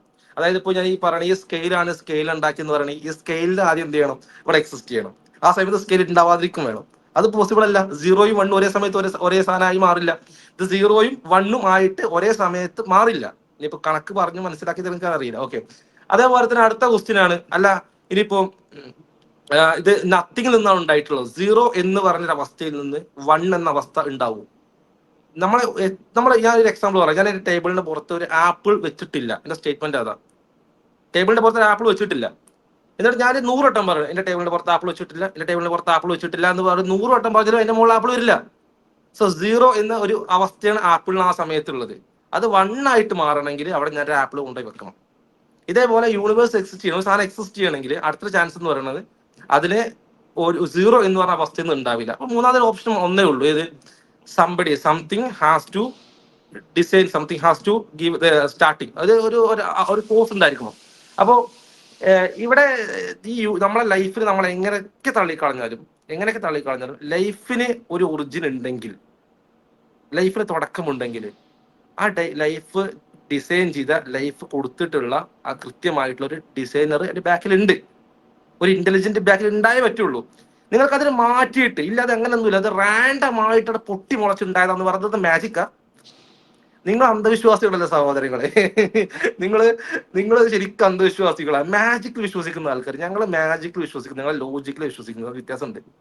നിങ്ങൾ മാജിക്കിൽ വിശ്വസിച്ച് കിടന്നാൽ ഈ ലോകം ഒരു തരത്തിലും ഗുണം ചെയ്യില്ല.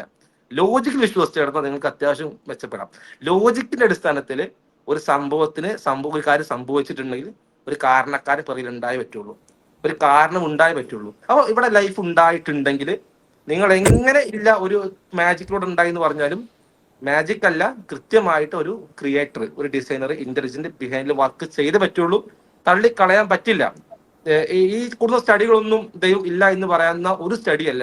ഇപ്പൊ ഇവർക്ക് പറഞ്ഞു കൊണ്ടുവരാൻ തന്നെ അവർക്ക് മാക്സിമം കൊണ്ടുവരാൻ പറ്റുക ഇങ്ങനെയാണ് ഭൂമിയിൽ സംഭവിച്ചെന്ന് വേണമെങ്കിൽ മാക്സിമം പറയാം. അല്ല, അതിനെ തന്നെ പ്രമുഖ സയന്റിസ്റ്റുകൾ തള്ളിയതാണ് നമ്മൾ കണ്ടത്.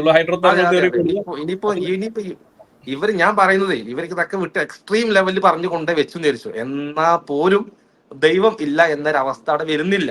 അതാണ് ഞാൻ പറയുന്നത്. നിങ്ങൾ അതിന് മനസ്സിലാക്കി, ഒരു സിംഗിൾ സെല്ലില് ജനറ്റിക് ഇൻഫർമേഷൻ വേണം. ജനറ്റിക് ഇൻഫർമേഷൻ പറഞ്ഞാല് അത്രയും കോംപ്ലക്സ് ആണ് ജനറ്റിക് ഇൻഫർമേഷൻ. DNA ഇപ്പൊ ഫാസിലൊക്കെ ബയോളജി പഠിച്ച ആളാണ്. ഒരു DNA അകത്തുള്ള ഇൻഫർമേഷൻ, ബില്യൺ കണക്കിന് ഇൻഫർമേഷൻ ഹൈലി സ്പെസിഫിക് ആണ്. അതിൽ ഒരു ഡിജിറ്റ് അങ്ങോട്ടും ഇങ്ങോട്ടൊക്കെ മാറിക്കഴിഞ്ഞിട്ടുണ്ടെങ്കിൽ മാരകമായ പ്രശ്നങ്ങൾ ഉണ്ടാവുന്നത്. അപ്പൊ അത്രയും കോംപ്ലക്സ് ഇൻഫർമേഷൻ ഒരു ക്രിയേറ്റർ ഇല്ലാതെ, ഒരു ഇന്റലിജന്റ് ബീയിങ് ഇല്ലാതെ ആ ഒരു ഇൻഫർമേഷൻ സാധ്യമല്ല. അപ്പൊ ഈ സെല്ലിനെ കുറിച്ച് അറിയാത്ത, സയൻസ് അറിയാത്ത ഇതൊക്കെ പറയും, ഇതൊക്കെ ഇങ്ങനെ ഉണ്ടായി, ഒരു സാധനം ഉണ്ടായി, ഇതൊക്കെ പറയാൻ എളുപ്പമാണ്. പക്ഷെ തനിയുണ്ടായി ഒരു ലഘുവായിട്ടുള്ള ഒരു ഇൻഫർമേഷൻ പോലും തനിയെ ഉണ്ടാവില്ല. ഇപ്പൊ നമ്മൾ സാധാരണ എക്സാമ്പിൾ പറയാറുണ്ട്, ഒരു ചെറിയ കുട്ടിയുടെ കയ്യിൽ, ഒരു 3 മാസം പ്രായമുള്ള കുട്ടിയുടെ കയ്യിൽ നമ്മളൊരു ലാപ്ടോപ്പ് കൊടുത്ത കുട്ടി മൈ നീഡ് മിൽക്ക് എന്ന് ടൈപ്പ് ചെയ്തു, നമ്മൾ ആരും ഒരിക്കലും സാധ്യമല്ലല്ലോ. അങ്ങനെ ഒരു ഇൻഫർമേഷൻ ഉണ്ടെങ്കിൽ അത് ആരെങ്കിലും ഒരു ഇന്റലിജന്റ് ആയിട്ടുള്ള ഒരാൾ ചെയ്തു കൊടുത്താൽ ആ ഇൻഫർമേഷൻ അവിടെ വരുള്ളൂ. ഹൈ കോംപ്ലക്സ് ആയിട്ടുള്ള ഒരു ഇൻഫർമേഷൻ DNA ഉണ്ടാവണമെങ്കിൽ, അങ്ങനെയുള്ള ഒരു ഇൻഫർമേഷൻ ഉണ്ടെങ്കിൽ മാത്രമേ ജീവൻ സാധ്യമാവുള്ളൂ, ഒന്നാമത്തെ സെല്ല് സാധ്യമാവുള്ളൂ. അപ്പൊ ഇത് നമ്മള് മറ്റേ ഡാറ്റാ സയൻസ് അല്ലെങ്കിൽ ഇൻഫർമേഷൻ ടെക്നോളജി പഠിക്കുന്ന ആൾക്കാർക്ക് അറിയാം. നിങ്ങളൊരു സോഫ്റ്റ്വെയർ ഡെവലപ്പ് ചെയ്യാൻ, എനിക്ക് സോഫ്റ്റ്വെയർ ഡെവലപ്പ് ചെയ്യാൻ ഇൻഫർമേഷൻ നിങ്ങൾക്ക് കിട്ടണമെന്നുണ്ടെങ്കിൽ ആ ഇൻഫർമേഷൻ സോഴ്സ് ഉണ്ടായിരിക്കണം. അല്ലാതെ നിങ്ങൾക്ക് ഒരു ഇൻഫർമേഷൻ ഉണ്ടാക്കാൻ പറ്റില്ല. 0 എന്ന ലെവലിൽ ഇൻഫർമേഷൻ വരില്ല. അതൊക്കെ മനസ്സിലാക്കുക. ഇതൊക്കെ ഞങ്ങൾ പഠിപ്പിച്ചു തരണം എന്ന് പറയുമ്പോഴാണ് എനിക്ക് സങ്കടം, സത്യം പറയുകയാണെങ്കിൽ. അതിനകത്ത് ആക്സിഡന്റൽ ആയിട്ടുള്ള ഉണ്ടാകുന്ന ഒരു സാധനത്തിനും പ്രിസൈസ് ആയിരിക്കില്ല, ആക്യുറേറ്റ് ആയിരിക്കില്ല. ആക്സിഡന്റലി ഉണ്ടാകുന്ന ഒരു സാധനവും ആക്യുറസി എന്ന് പറഞ്ഞൊരു ക്വാളിറ്റി ഫുൾഫിൽ ചെയ്യില്ല. അല്ല, ആക്സിഡന്റ് ഇപ്പൊ ഏറ്റവും ഒരു ആക്സിഡന്റ് ഉണ്ടാവുക, ആക്സിഡന്റ് ഉണ്ടായാല് എന്തൊക്കെ സംഭവിക്കാൻ നമുക്ക് പ്രഡിക്ട് ചെയ്യാൻ പറ്റില്ല. ഇതിന്റെ ബോണറ്റിൽ പോയിട്ടുണ്ടാവും, നമ്മളെ ഒരുപക്ഷെ ആൾക്കാർ മരിച്ചിട്ടുണ്ടാവും, കൈയും കാലും ഒടിഞ്ഞിട്ടുണ്ടാവും, ഗ്ലാസ് കമ്പിളിൽ തകർന്നിട്ടുണ്ടാവും. ആക്സിഡന്റ് ആയിട്ട് ഉണ്ടായിരുന്ന ഒരു സാധനമാണ് ആക്സിഡന്റ് എന്ന് പറയുന്ന സാധനം, അല്ലെ? അതിനകത്ത് നാശനഷ്ടങ്ങളാണ് ഉണ്ടാവുക, അതിനകത്ത് കൺസ്ട്രക്ഷൻ അല്ല ഉണ്ടാവുക, അല്ലെ? ഇപ്പൊ ആക്സിഡന്റൽ ആയിട്ട് ഇത്രയും ഒരു double helical structure, DNA double helical structure പഠിച്ച ഒരാൾക്കറിയാം എത്ര കൃത്യമായിട്ടുള്ള ഒരു സ്ട്രക്ചർ. ഇപ്പോ അമിനോ ആസിഡുകൾ കൂടി ചേർന്ന് പ്രോട്ടീൻസ് ഉണ്ടാവുന്നു. അമിനോ ആസിഡ് ബേസിക് എന്ന് പറഞ്ഞാൽ CHON, carbon hydrogen oxygen nitrogen, carbon hydrogen oxygen nitrogen, ഇങ്ങനെ കൂടിച്ചേർന്ന് അമിനോ ആസിഡുകൾ ഉണ്ടാവുന്നു. അതിനകത്ത് പിന്നെ ഇങ്ങനെ പ്രോട്ടീൻസ് ഉണ്ടാവുന്നു. ഇത്ര കൃത്യമായ വ്യവസ്ഥാപിതമായ ഒരു സിസ്റ്റം ഇത് ആക്സിഡന്റൽ ആയിട്ട് ഉണ്ടായി എന്ന് പറഞ്ഞാൽ അതിനേക്കാളും വലിയ മണ്ടന്മാര് വേറെ ആരാ ഉള്ളത്, അല്ലേ? ഇത്രയും പ്രിസൈസ് ആയ ആക്യുറേറ്റ് ആയിട്ടുള്ള സാധനങ്ങള് ആക്സിഡന്റൽ ആയിട്ട് ഉണ്ടാവുന്ന പറഞ്ഞാൽ അതിനേക്കാളും വലിയ മണ്ടന്മാര് ഈ ദുനിയാവിൽ ഏറ്റവും ബൗദ്ധികമായിട്ട് ഇപ്പൊ മുസ്തഫ ദിനറൊക്കെ പറയാറുണ്ട്, ബൗദ്ധികമായി ഏറ്റവും ലോ ലെവൽ നിൽക്കുന്ന ആൾക്കാരാണ് ഇവര്, ഈ യുക്തിവാദികൾ. അത് പറയുമ്പോഴേ ഫാസിൽ, ഇവര് സാധാരണക്കാരെ പറ്റിക്കുന്ന ഒരു പോയിന്റ് എന്താ വെച്ചാൽ, ഇത് പെട്ടെന്നല്ല, ഇത് ബില്യൺ കണക്കിന് വർഷം എടുത്താണ് ഉണ്ടായെന്നാ പറയാം. ബില്യൺ കണക്കിന് വർഷം എടുത്തുണ്ടായത്. അവിടെ മനസ്സിലാക്കേണ്ട സംഗതി എന്താ വെച്ചാല്, പ്രപഞ്ചം തുടങ്ങിയ മുതൽ ബിഗ് ബാങ് മുതൽ ഇന്ന് വരെയുള്ള സമയം എടുത്താലും ലോകത്തുള്ള മുഴുവൻ ആറ്റം, ലോകത്ത് എത്ര ആറ്റങ്ങൾ ഉണ്ടാവും നമുക്കറിയാം, ഒരു ഏകദേശം ഒരു കണക്കുണ്ട് എത്ര ആറ്റങ്ങൾ, ആ മുഴുവൻ ആറ്റങ്ങളും അമിനോ ആസിഡ് ആണ്. ഇപ്പൊ അമിനോ ആസിഡ് ആണല്ലോ ജീവന്റെ ബേസിക്. എന്താ പറഞ്ഞ അമിനോ ആസിഡ് കുടിച്ചാണ് പ്രോട്ടീൻ ഉണ്ടാവുന്നു. ലോകത്തുള്ള മുഴുവൻ ആറ്റങ്ങളും അമിനോ ആസിഡുകളായി എടുത്താലും പിന്നെ പോസിബിൾ ആയിട്ടുള്ള ഇവന്റ്, ഒരു സെക്കൻഡിൽ പോസിബിൾ ആയിട്ടുള്ള ഇവന്റ് 10⁻⁴7 അങ്ങനെ എന്താണ് കണക്ക്. അത്ര ഇവന്റ് പോസിബിൾ ആയ ഒരു ഇവന്റ്സ്, അത്ര ഇവന്റ്സ് ഒരു സെക്കൻഡിൽ നടന്നാലും ബിഗ് ബാങ് മുതൽ പിന്നെ ലോകത്തുള്ള മുഴുവൻ ആറ്റങ്ങൾ അമിനോ ആസിഡ് ആണ് സങ്കല്പിച്ചാൽ പോലും ഈ ഒരു ബൈ ആക്സിഡന്റ് ഒരു സെല്ല് പോലും ഉണ്ടാവാനുള്ള സമയം ആയിട്ടില്ല.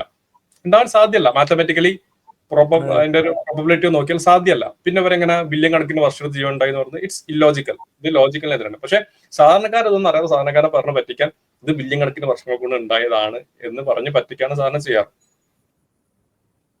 നമ്മളെ ഒരുപാട് ശാസ്ത്രമൊന്നും പറയാതെ നോർമൽ ഈ ഇവനെ പോലുള്ള പച്ചപ്പാവങ്ങൾക്ക് മനസ്സിലാവാന് ഞാൻ ചെറിയ കുട്ടികൾക്ക് പറഞ്ഞു കൊടുക്കുന്ന ഒരു സ്റ്റോറിയാണത്. കാരണം നമ്മള് പെട്ടെന്ന് ഒരു ഉറക്കത്തിൽ നിന്ന് എഴുന്നേറ്റപ്പോ നമ്മൾ അതിമനോഹരമായ ഒരു ഹോട്ടലില് നമ്മളിങ്ങനെ കിടക്കാണ്. ആ ഹോട്ടലിൽ എഴുന്നേറ്റപ്പോ നമ്മൾക്ക് തൊട്ടപ്പുറത്ത് കോഫി ഇരിക്കുന്നുണ്ട്, അതിന് തൊട്ട ശേഷം ബ്രേക്ക്ഫാസ്റ്റ് ഉണ്ട്, അതിനുശേഷം നമുക്ക് ഒരുപാട് ഫ്രൂട്ട്സ് ഇരിക്കുന്നു, പിന്നെ തൊട്ടപ്പുറത്ത് കുളിക്കാൻ നമ്മുടെ തോർത്ത്, സോപ്പ്, അത് കഴിഞ്ഞാൽ കുളിച്ച് നമുക്ക് അണിയാനുള്ള വസ്ത്രങ്ങൾ, ഇതൊക്കെ ഇരിക്കുന്നു. അപ്പൊ ഈ നോർമലി അയാൾ ചിന്തിക്കില്ലേ, ആരാണ് എന്നെ ഈ ഹോട്ടലിലേക്ക് കൊണ്ടുവന്നത്, ആരാണ് എനിക്ക് ഈ സംവിധാനങ്ങളൊക്കെ ചെയ്തു തന്നത്, ആരാണ് എനിക്ക് ഈ വസ്ത്രങ്ങൾ ഇവിടെ വെച്ചത്, ആരാണ് എനിക്കിവിടെ ഭക്ഷണങ്ങൾ സംവിധാനിച്ചത്. അയാൾ നോർമലി ചിന്തിക്കുന്ന ഒരു സാധനമാണിത്, അല്ലെ? അപ്പോ ഏറ്റവും ചുരുങ്ങിയത് നമ്മള് യുക്തിവാദ ചിന്ത വളർന്നു വരുന്ന കുട്ടികളോട്, ഹൈസ്കൂൾ ഹയർ സെക്കൻഡറി കുട്ടികളോട് പറഞ്ഞു കൊടുക്കുന്ന സംഭവമാണിത്. ഏറ്റവും മിനിമം ഇതൊക്കെ ഇവിടെ ഉണ്ടെങ്കിൽ അത് വെച്ചൊരാളില്ല മക്കളെ, അല്ലെ? നിന്നെ ഈ ദുനിയാവിലേക്ക് കൊണ്ടുവന്നിട്ടുണ്ട്, നിനക്ക് ഇവിടെ അനിവാര്യമായിട്ടുള്ള ഓക്സിജൻ ഈ അന്തരീക്ഷത്തിലുണ്ട്, നിനക്ക് ആകാശത്തുനിന്ന് വെള്ളം ഇറക്കി തരുന്നുണ്ട്, നിനക്ക് കായ്ക്കനികൾ മുളപ്പിച്ചു തരുന്നുണ്ട് ദുനിയാവിൽ നിന്ന്. അപ്പൊ ഇതൊക്കെ ഒരു ദർ ഈസ് എ ഡിസൈൻ. ഒക്കെ മനോഹരമായ ഡിസൈനോട് കൂടിയിട്ടാണ് പടച്ചമ്പരാൻ സൃഷ്ടിച്ചിട്ടുള്ളത്, അല്ലെ? അതേപോലെ തന്നെ ഈ നിന്റെ സ്വന്തം ശരീരത്തിലെ ഡിസൈൻ ആലോചിച്ച് നോക്കിയേ. അപ്പൊ if there is A design there should be A designer. അത് ഏറ്റവും മിനിമം ആയിട്ടുള്ള നമ്മുടെ നെഫ്സ് തന്നെ നമ്മളോട് പറയുന്ന ഒരു കാര്യമാണത്. ആ ഡിസൈനറെ കുറിച്ചുള്ള പഠനമാണ് നമ്മളെ വിശ്വാസിയാക്കുന്നത്. ആ ഡിസൈനറെ കുറിച്ചുള്ള ചിന്തയാണ് നമ്മളെ ശരിക്കും സത്യാന്വേഷകനാക്കുന്നത്. അപ്പൊ ആ ഡിസൈനറെ സങ്കല്പിക്കാതെ ഈ ഡിസൈനിൽ ഇങ്ങനെയൊക്കെയാണ്, ഈ ഇതിനകത്തുള്ളത് ഇന്ന സംഗതികളാണ്, പ്രപഞ്ചത്തെ പിടിച്ചു നിർത്തുന്ന പ്രതിഭാസങ്ങൾ ഇന്ന കാര്യങ്ങളാണ്, അത് നമുക്ക് വിശദീകരിച്ചു. ആ വിശദീകരിച്ച പ്രതിഭാസങ്ങളെ വിശദീകരിച്ചു കഴിഞ്ഞാൽ പിന്നീട് ഒരു ക്രിയേറ്റർ ആവശ്യമില്ല എന്ന് പറയുന്നത് എന്തുതരം മണ്ടത്തരാണ്, അത് എന്തുതരം സത്യാന്വേഷണമാണ്, അത് സത്യസന്ധത തൊട്ട് തിണ്ടാത്ത സത്യാന്വേഷണമാണത്. ഒറ്റ കാര്യം, അതായത് ഇപ്പൊ നമ്മൾ മനസ്സിലാക്കേണ്ടത്, ഇപ്പൊ DNA കണ്ടുപിടുത്തം 1940s സയന്റിസ്റ്റുകൾ, ബയോളജിസ്റ്റുകളൊന്നും അംഗീകരിക്കാൻ തയ്യാറായിരുന്നില്ല. ഇതിന് നമ്മൾ മനസ്സിലാക്കേണ്ട കാര്യം, നമ്മൾ സയൻസ് പഠിച്ചുകൊണ്ടിരിക്കുമ്പോൾ കൂടുതലായിട്ട് ഗോഡിന്റെ നെസസിറ്റിയിലേക്കാണ് പോകുന്നത്. സോ നമ്മളതൊന്ന് ആലോചിച്ചേക്കും. മുമ്പ് എന്ന് പറഞ്ഞാൽ അവരുടെ കോൺസെപ്റ്റ് എന്ന് പറഞ്ഞാൽ, അവരുടെ ലൈഫ് എന്ന് പറയുന്നത്, അവരുടെ വിശ്വാസം എന്ന് പറയുന്നത്, അല്ലെങ്കിൽ അവരുടെ ഒരു മൊത്തത്തിലുള്ള സയൻസ് ആൻഡ് നോളജ് എന്ന് പറയുന്നത് ഒരു ഭൂമി, പിന്നെ സൂര്യൻ, ഒരു മേലെ ഒരു ഉണ്ട സാധനം, അപ്പുറത്തൊരു ഉണ്ട സാധനം, കുറെ നക്ഷത്രങ്ങൾ, പുള്ളി ഇതല്ല, ഇതിനപ്പുറമൊന്നുമില്ല. പിന്നെ അതിന് മുമ്പുള്ള ആൾക്കാർ കുറച്ച് മറ്റേ ഗ്രഹങ്ങളെ കുറച്ചൊക്കെ റിസർച്ചും കാര്യങ്ങളും ഭൂമി ചുറ്റളവ് കണ്ടെത്തിയിരുന്നു, അങ്ങനെയൊക്കെ കുറെ പോയിരുന്നു. പക്ഷെ ബേസിക് ആയിട്ട് നോർമൽ ആയിട്ട് ആൾക്കാർക്ക് ഉണ്ടായിരുന്ന വിശ്വാസം അത്ര ഉണ്ടാകുന്നുള്ളൂ. പക്ഷെ ഇതിങ്ങനെ പോയി ഇതിന്റെ കോംപ്ലക്സിറ്റി കൂടി വരുമ്പോ നമ്മൾ മനസ്സിലാക്കേണ്ടത്, ഇതിനൊരു അത് നെസസറി എക്സിസ്റ്റൻസ് ആണ്. തീർച്ചയായിട്ടും ഒരു എക്സിസ്റ്റൻസ് ഉണ്ടായേ പറ്റുള്ളൂ, ഒരു ക്രിയേറ്റർ ഉണ്ടായേ പറ്റുള്ളൂ. ഞാനിപ്പോ അടുത്തൊരു ഡോക്ടറോട് സംസാരിച്ചിരുന്നു. അപ്പൊ ആളോട് ചോദിച്ചു, ഇങ്ങനെ നിങ്ങൾ മനുഷ്യ ശരീരത്തെ കുറിച്ച് പഠിക്കുന്ന സമയത്ത് നിങ്ങൾക്ക് എന്താണ് ഫീൽ ചെയ്തത്, ദൈവം ഉണ്ട് എന്നാണോ ഇല്ല എന്നാണോ? അപ്പൊ ആള് പറഞ്ഞത്, പടച്ചോൻ ഇല്ലെങ്കിൽ ഉണ്ടാക്കണം. കാരണം ഇത് ഇന്ന് തന്നെ ഉണ്ടാകാൻ ഇതിന് മണ്ടൻ പറയുകയാണെങ്കിലും മരമണ്ടന.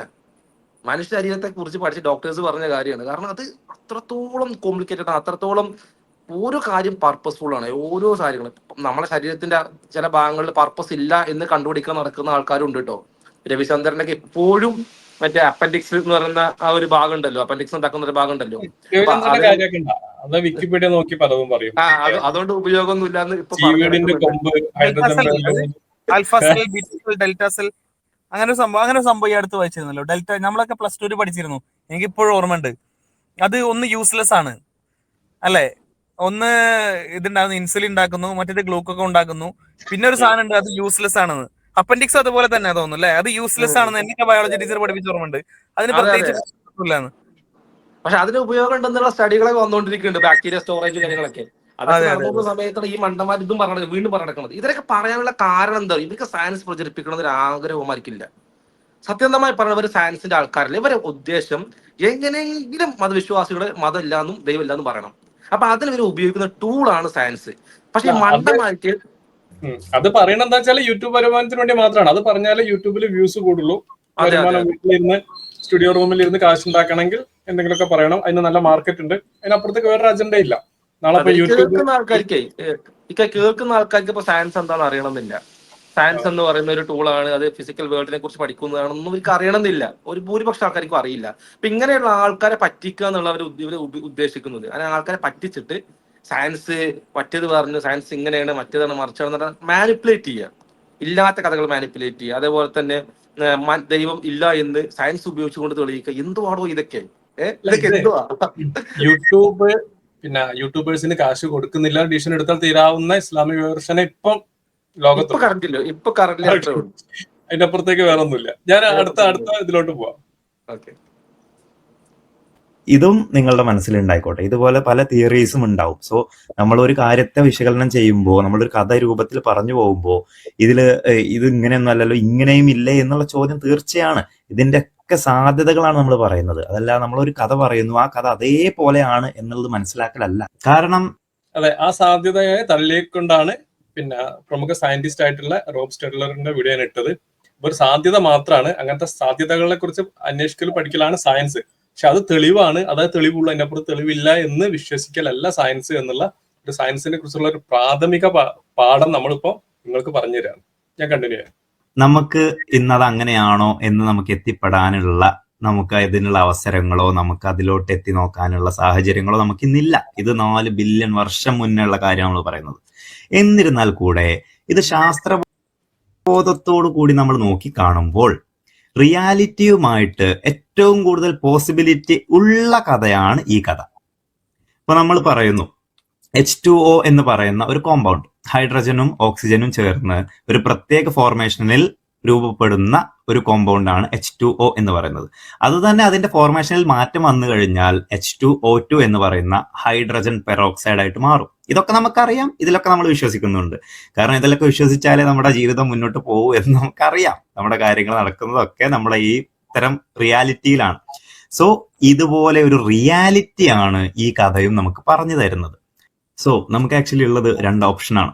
ഒന്നെങ്കിൽ ഈ ശാസ്ത്രം പറയുന്ന, പഠനങ്ങളുടെ അടിസ്ഥാനത്തിൽ പറയുന്ന ഏറ്റവും നല്ല പോസിബിലിറ്റി, റിയാലിറ്റിയുമായി അടുത്ത് നിൽക്കുന്ന ഇത്തരം കഥകൾ നമുക്ക് എടുക്കാം. ശാസ്ത്രബോധത്തോടു കൂടി ലോകത്തെ നോക്കിക്കാണണമെങ്കിൽ ഈ ഒരു കഥ നമുക്ക് എടുക്കാം. അതല്ലെങ്കിൽ ദൈവം പറയുന്ന തിങ്കളാഴ്ച ഞാൻ ഇത് സൃഷ്ടിച്ചു, ചൊവ്വാഴ്ച ഞാൻ സൂര്യനെ ഇതാക്കി, മറ്റേ ബുധനാഴ്ച ഞാൻ മറ്റേത് അവിടെ മലയും ഇതൊക്കെ കുത്തിവെച്ചു എന്നൊക്കെ പറയുന്ന കഥ, അത് വേണമെങ്കിൽ അതും എടുക്കാം. മണ്ടനാവണോ, നമ്മൾ ശാസ്ത്രബോധത്തോടു കൂടി ചിന്തിക്കണോ, ഉപകാരപ്രദമായിട്ട് ആളുകൾക്ക് നമ്മൾ മാറണോ എന്നുള്ളതൊക്കെ ഓരോരുത്തരുടെ പേഴ്സണൽ ചോയ്സ് ആണ്. ശാസ്ത്രത്തിന്റെ പേരും പറഞ്ഞ് സ്വയം മണ്ടനാകണോ എന്നുള്ളതും നിങ്ങളുടെ ചോയ്സാണ്. ഡോക്ടർ മുസ്മാൻ സാഹിബിന്റെ ഒരു പുസ്തകമുണ്ട്, അതിനകത്ത് അദ്ദേഹം ഒരു ഫോർമുല പറയുന്നുണ്ട്. അദ്ദേഹം പറയുന്നത് യുക്തിചിന്ത പ്ലസ് വിനയം ഈസ് ഈക്വൽ ടു വിശ്വാസി, യുക്തിചിന്ത പ്ലസ് അഹങ്കാരം ഈസ് ഈക്വൽ ടു നിരീശ്വരവാദി എന്ന് പറയുന്നുണ്ട്, യുക്തിവാദി.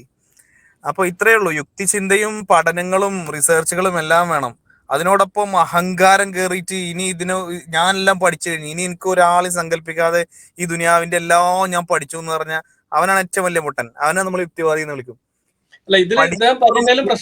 കാരണം അങ്ങേറ്റം കോംപ്ലക്സ് ആയിട്ടുള്ള ഒരു സംഗതിയാണ് ഈ പ്രപഞ്ചം എന്ന് പറഞ്ഞ സംഗതി. അത് ഞാനിത് പഠിക്കാൻ എനിക്ക് കഴിയില്ല. എനിക്ക് പ്രവാചകന്മാര് വഴി അറിയിച്ചു തന്ന അറിവിനെ ഞാൻ ഉൾക്കൊള്ളാതെ എനിക്ക് ഒരു വഴിയില്ല എന്ന് മനസ്സിലാക്കിയാലാണ് ആ വിനയം, അങ്ങേയറ്റത്തെ വിനയം, ആ വിനയം ഉള്ള അവസ്ഥക്കാണ് നമ്മൾ വിശ്വാസി എന്ന് പറയുന്നത്. ഇവൻ പറഞ്ഞു 2 ഹൈഡ്രജൻ ഒരു ഓക്സിജൻ ചേർന്ന് വെള്ളം ഉണ്ടായി എന്ന് നമ്മൾ വിശ്വസിക്കുന്നു. അപ്പോ അതേപോലത്തെ അല്ലെങ്കിൽ അതിനേക്കാൾ ശക്തമായിട്ടുള്ള തെളിവാണ് ഇപ്പൊ ഇവൻ പറഞ്ഞു, ഇവനെ എപ്പോഴെങ്കിലും 2 ഹൈഡ്രജൻ ഒരു ഓക്സിജൻ ചേർന്ന് വെള്ളം ഉണ്ടാവുന്ന കണ്ടിട്ടുണ്ടോ? ജീവിതത്തിൽ കണ്ടിട്ടുണ്ടോ? രണ്ട് ഹൈഡ്രജനും ഓക്സിജനും ചേർന്ന് വെള്ളം ഉണ്ടാകുന്നത് ഇവൻ ജീവിതത്തിൽ കണ്ടിട്ടുണ്ടോ? ഇല്ല. അത് അതിന് ടെസ്റ്റിമോണിയൽ എവിഡൻസ് പറഞ്ഞതിൽ തന്നെ വൈരുദ്ധ്യങ്ങളുണ്ട്. പഠിപ്പിച്ചു കൊടുത്ത്, അവന്റെ മാഷിന്റെ മാഷ് പഠിപ്പിച്ചു കൊടുത്ത്, മാഷിന്റെ മാഷിന് അതിന്റെ പ്രൊഫസർ പഠിപ്പിച്ചു കൊടുത്ത്, അല്ലേ? ഹൈഡ്രജന്റെ മോളിക്യൂളും ഓക്സിജന്റെ മോളിക്യൂളും ചേർന്ന് വെള്ളം ഉണ്ടാകുന്ന ആ പ്രോസസ് ദുനിയാവിൽ അവൻ കണ്ടിട്ടുണ്ടോ? ഒറ്റ മിനിറ്റ്, ഞാനൊന്ന് ലീവ് ചെയ്യണം, കോൾ. ഇതിലെ ഇതിലൊരു വിഷയം എന്താ വെച്ചാല്, അവൻ പറഞ്ഞു സാധ്യത ആണ്, അത് തെളിവിനോട് ഏറ്റവും കൂടെ ചേർന്ന് നിൽക്കുന്ന സാധ്യത ആണ് എന്ന്. അതിന്റെ ഒരു പ്രശ്നം നമ്മൾ പറഞ്ഞു, ഒരുപാട് പറഞ്ഞു. സയൻസിൽ എന്താണ് പോസിബിലിറ്റി, എന്താണ് സയൻസിൽ എവിഡൻസ്, സയൻസിന് അത്രത്തോളം പറയാൻ പറ്റും, നമ്മൾ വിശദീകരിച്ചു കഴിഞ്ഞാണ്. ആ ഒരു ഹൈഡ്രോ തെർമൽ വെന്റ് ആണ് ഉദ്ദേശിച്ചെങ്കിൽ അതിന്റെ പ്രശ്നത്തെക്കുറിച്ച് പ്രമുഖ സയന്റിസ്റ്റ്, ഹാർവാർഡ് യൂണിവേഴ്സിറ്റിയിലെ പ്രമുഖ സയന്റിസ്റ്റ് വിശദീകരിച്ച് നാം പറഞ്ഞു. പിന്നെ അവൻ പറഞ്ഞത് ഹൈഡ്രജനും ഓക്സിജനും കൂടി ചേർന്ന് വെള്ളം ഉണ്ടാവുന്നു, അപ്പൊ അതുപോലുള്ള ഒരു ഫാക്ട് ആണ് ഇതാണ്. അപ്പൊ ഒരു വൈരുദ്ധ്യമാണ് ഒന്ന്.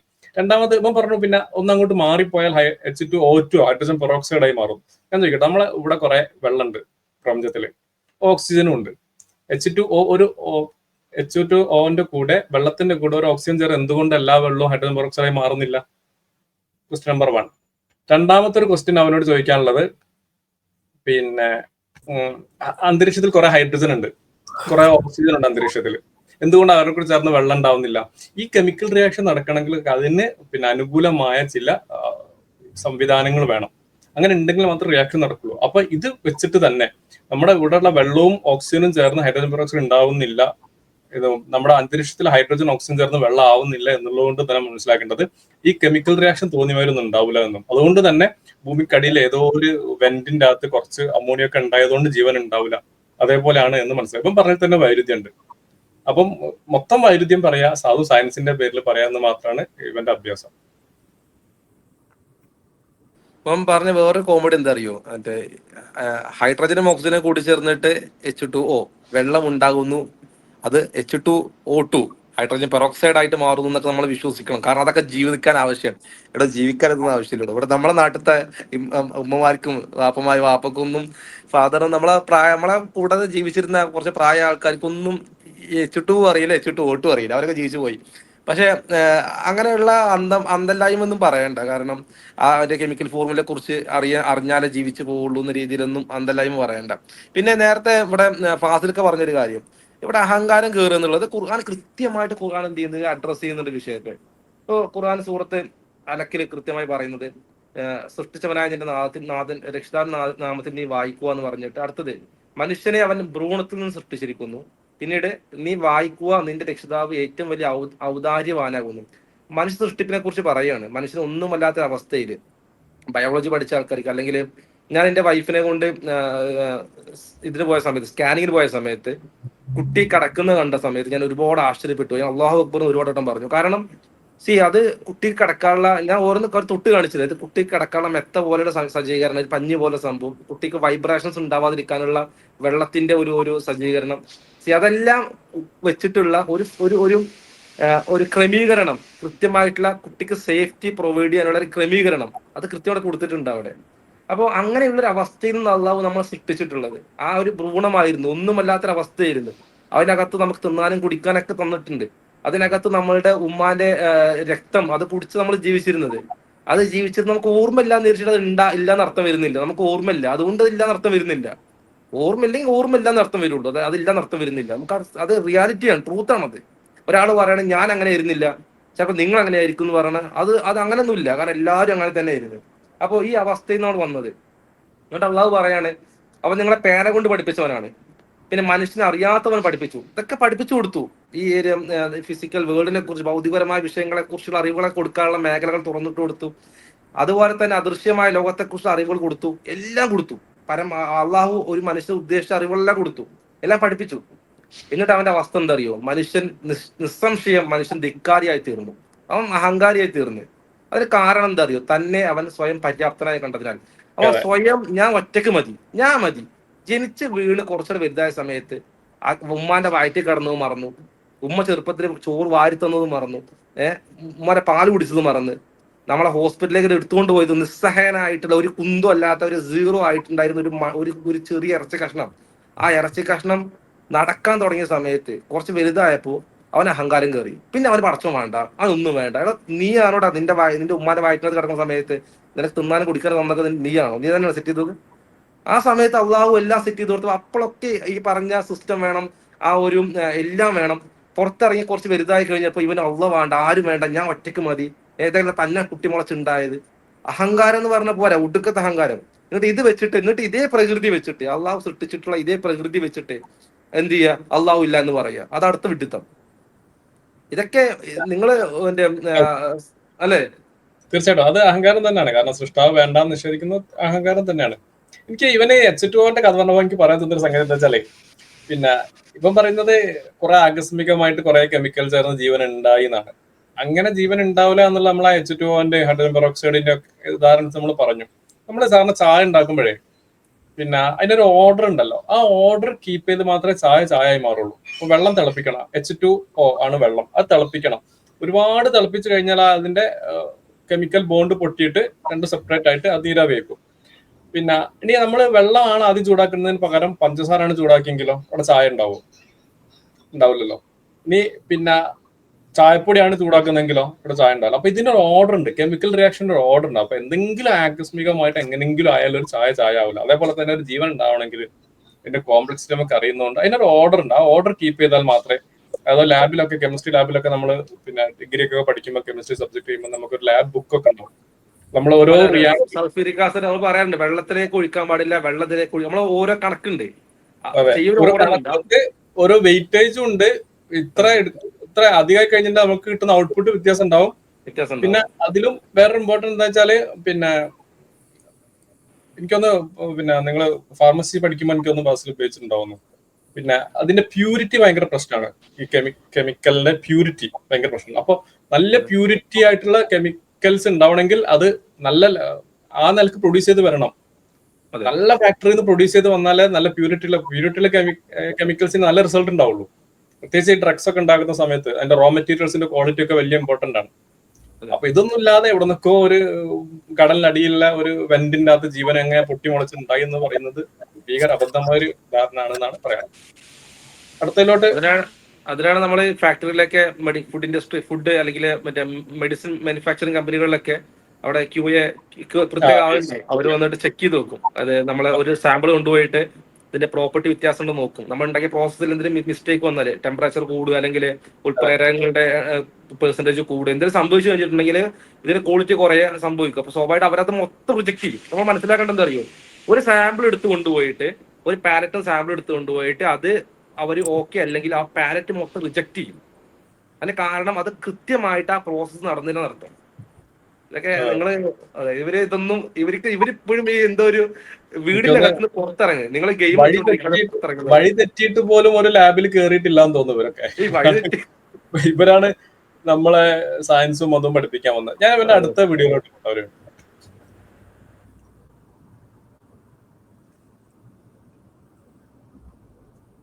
നമ്മൾ ഈ പറഞ്ഞ ആദ്യത്തെ കോശം നമ്മുടെ ഭൂമിയിൽ രൂപപ്പെടുന്നത് ഭൂമി ഉണ്ടായതിനു ശേഷം 750 മില്യൺ വർഷങ്ങൾക്ക് ശേഷമാണ്. ഇതിനു ശേഷം 500 മില്യൺ വർഷത്തിന് ശേഷമാണ് ആദ്യമായിട്ട് സിംഗിൾ സെല്ലായിട്ടുണ്ടായിരുന്ന സെല്ല്, ആ ഒരു കോശം 2 സെല്ലായിട്ട് വിഭജിക്കുന്നത് 500 മില്യൺ വർഷങ്ങൾക്ക് ശേഷമാണ്.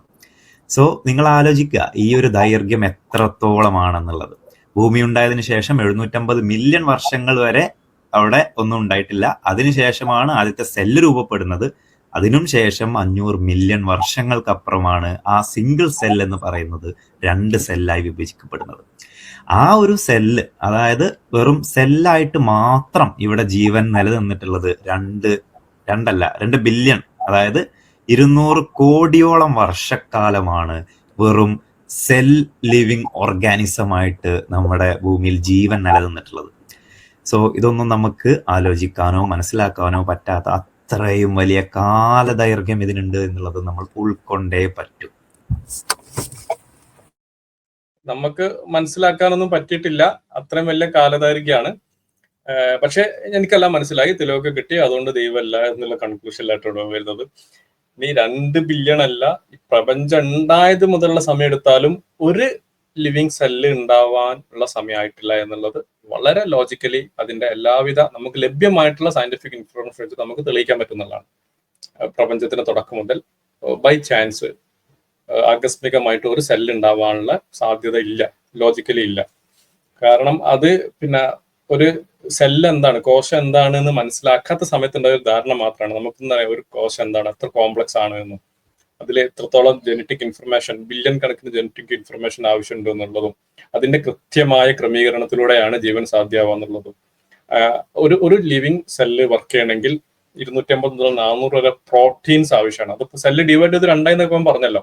ഒരു സെൽ ഡിവിഷൻ നടക്കണമെങ്കിൽ ഒരു സെൽ ഡിവിഷനെ കുറിച്ച് പഠിച്ചവർക്കറിയാം അത്രയും പ്രോട്ടീൻസ് ആവശ്യമാണ്. ഒരു പ്രോട്ടീൻ ഉണ്ടാവാനുള്ള സാധ്യത പോലും അമിനോ ആസിഡുകൾ കൂടി ചേർന്ന് 100-150 അമിനോ ആസിഡുകൾ കൂടി ചേർന്ന ഒരു സാധാരണ പ്രോട്ടീൻ ഉണ്ടാകാനുള്ള സാധ്യത പോലും ബൈ ചാൻസ് വിദൂരമാണ്, സാധ്യമല്ല എന്നുള്ളതാണ് വസ്തുത. ഒരു പ്രോട്ടീൻ ഉണ്ടാകുന്ന കാര്യം പറഞ്ഞു. അപ്പൊ ഒരു സെല്ലിന് മിനിമലി നമ്മൾ പറയാം ഒരു മിനിമൽ സെല്ല് എന്നൊക്കെ പറയാം.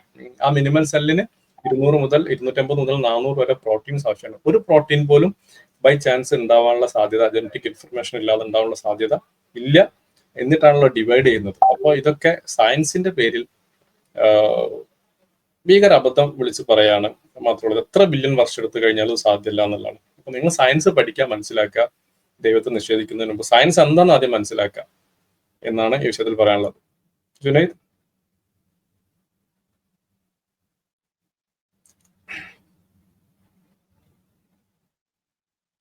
ഓക്കെ, ഇവിടെ എനിക്ക് പറയാനുള്ളത് പിന്നെ ഇവിടെ നമ്മളെ കയ്യിൽ ഇപ്പൊ ഇദ്ദേഹം പറഞ്ഞ എന്താണ്, ഒന്നുകിൽ സയൻസ് അല്ലെങ്കിൽ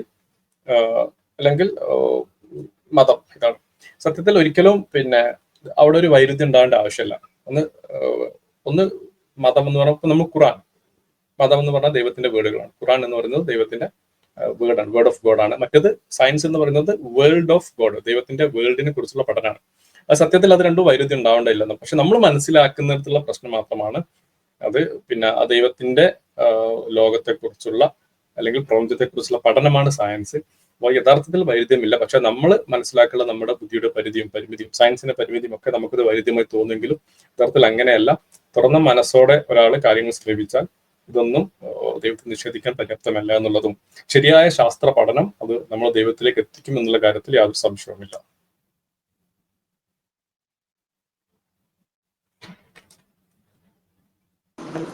ഹലോ, ജുനൈദ്? വേറെ അടുത്ത ഇതിപ്പോ എത്ര പറയാനുള്ളൂ? ഇപ്പൊ നമ്മള് ഓൾറെഡി ഈ വിഷയം 1 hour ആയല്ലോ. അതെ, ഞാൻ ജസ്റ്റ് ഒന്ന് കൺക്ലൂഡ് ചെയ്യാറില്ല എന്തായാലും. വേറെ അടുത്ത റിപ്ലൈ ചെയ്യുന്നുണ്ടോ? ഇല്ല, അത് കൺക്ലൂഡ് ചെയ്യാം. ഓക്കെ, അപ്പൊ നമുക്ക് പറയാനുള്ള സുഹൃത്തുക്കളെ, ഇത് കേൾക്കുന്ന ആൾക്കാർ മനസ്സിലാക്കേണ്ട കാര്യം, ഇത് ഒരു തരത്തില് പറ്റിക്കലാണ്. കാരണം ഞാൻ പറഞ്ഞല്ലോ, നിങ്ങൾ കുറെ ആൾക്കാർക്ക്, സാധാരണക്കാരായ കുറെ ആൾക്കാർ ഒരുപക്ഷെ സയൻസ് എന്താണെന്ന് അറിയണ്ടാവില്ല. അപ്പൊ സയൻസിന്റെ ഡെഫിനേഷൻ ഉണ്ട്, സയൻസ് എന്തിനാണ് ഉപയോഗിക്കുന്നത് എന്നുള്ളൊരു കാര്യമുണ്ട്. അത് മനസ്സിലാക്കുക. അത് മനസ്സിലാക്കി കഴിഞ്ഞിട്ടുണ്ടെങ്കിൽ പിന്നെ നമ്മൾ എന്ത് ചെയ്യില്ല, അത് എടുത്ത് കൊണ്ടുപോയിട്ട് പാടത്തും പറമ്പത്തും കൊണ്ടുപോയി വെക്കൂല. ഉദ്ദേശിക്കുന്നത് തോന്നുന്ന സ്ഥലത്ത് കൊണ്ടുപോയി വെക്കില്ല. അപ്പോൾ ഞാനൊരു എക്സാമ്പിൾ, നേരത്തെ തെർമോമീറ്റർ എന്ന് പറയുന്ന ഒരു ഡിവൈസിന്റെ ഒരു പർപ്പസ് ഉണ്ട്.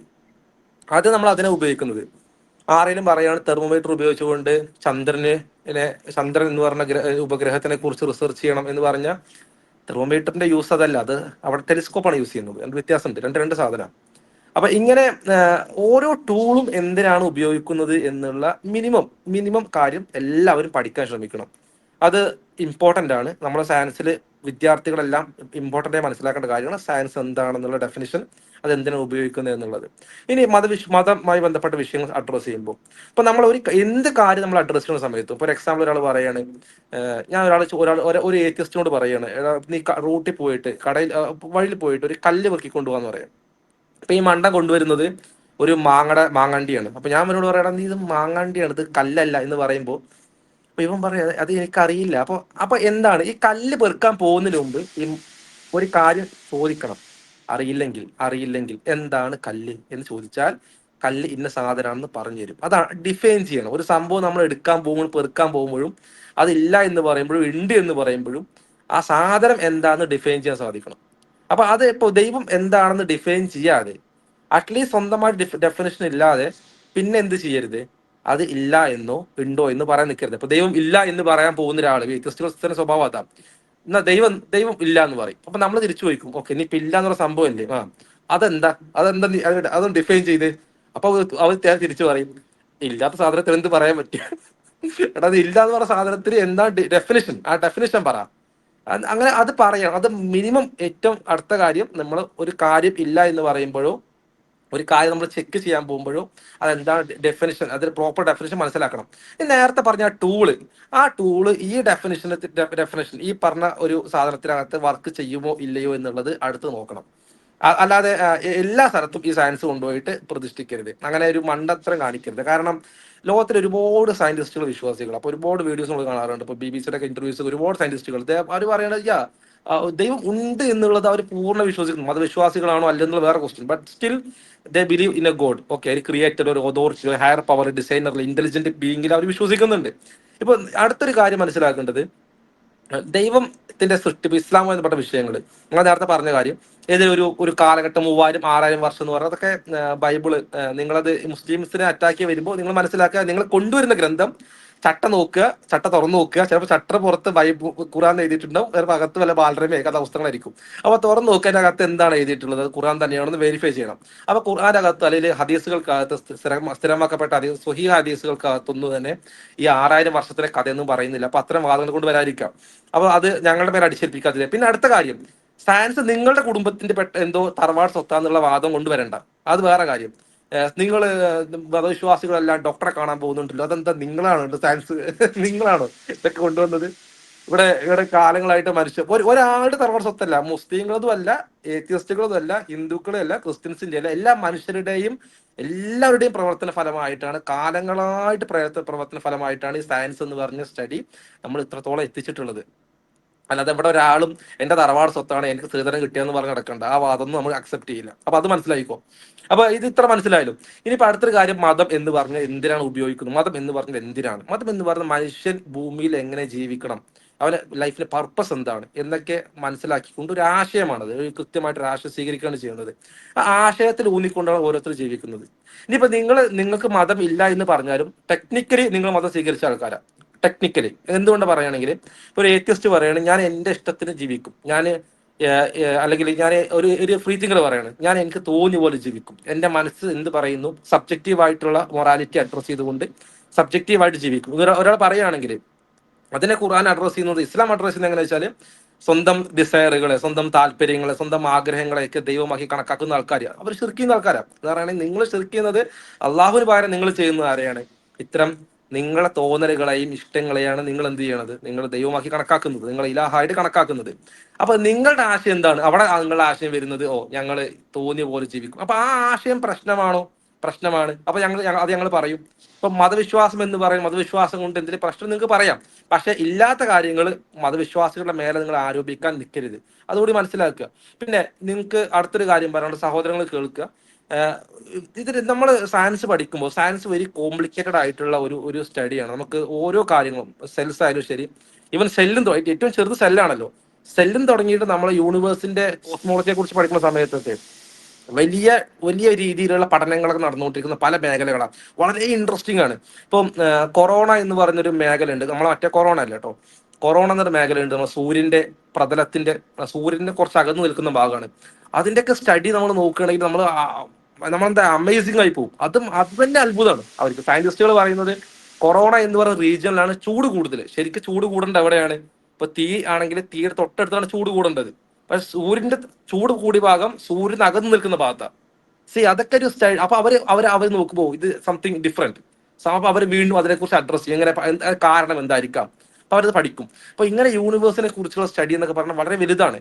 അപ്പൊ ഇത്ര ഒരു ഇൻഫർമേഷൻസ് അടങ്ങിയിട്ടുള്ള ഇത്ര കോംപ്ലിക്കേറ്റഡ് ആയിട്ടുള്ള ഒരു സാധനം, ഒരു യൂണിവേഴ്സ്, പ്രപഞ്ചം, മനുഷ്യൻ, കോശം, ഒരു DNA, ഇതൊക്കെ തനിയെ പൊട്ടിമുളച്ചുണ്ടാകുക എന്ന് പറയുന്നത് അന്ധവിശ്വാസമാണ്.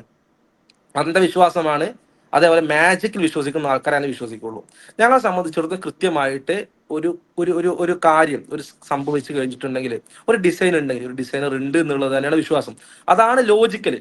അപ്പൊ സുഹൃത്തുക്കൾ മനസ്സിലാക്കേണ്ട കാര്യം, കേൾക്കുന്ന ആൾക്കാരെ മനസ്സിലാക്കേണ്ട കാര്യം ഇതാണ് ലോജിക്കല്. ദൈവം ഉണ്ട് എന്ന് പറയുന്നതാണ് ലോജിക്കല്. ദൈവം ഇല്ല എന്ന് പറയുന്ന ആൾക്കാർ അന്ധവിശ്വാസികളാണ്. അവർ ഈ പറഞ്ഞ മാജിക്കിൽ വിശ്വസിക്കുന്ന ആൾക്കാരാണ്. അവരെ കൊണ്ട് യാതൊരു ഗുണമില്ല, അവർ സമൂഹത്തിന് ഗുണമല്ല. കാരണം അവർക്ക് ദൈവം ഇല്ല എന്ന് പറയുമ്പോൾ സ്വാഭാവികമായിട്ട് മൊറാലിറ്റിക്ക് പോയി കഴിഞ്ഞു, സബ്ജക്റ്റീവ് മൊറാലിറ്റിക്ക് പോയി, പിന്നെ അവിടെ വേറെ പ്രശ്നങ്ങൾ വന്നു, അങ്ങനെ ഒക്കെ പോയി, ഒക്കെ പാടെ കയ്യിൽ നിന്ന് പോയി.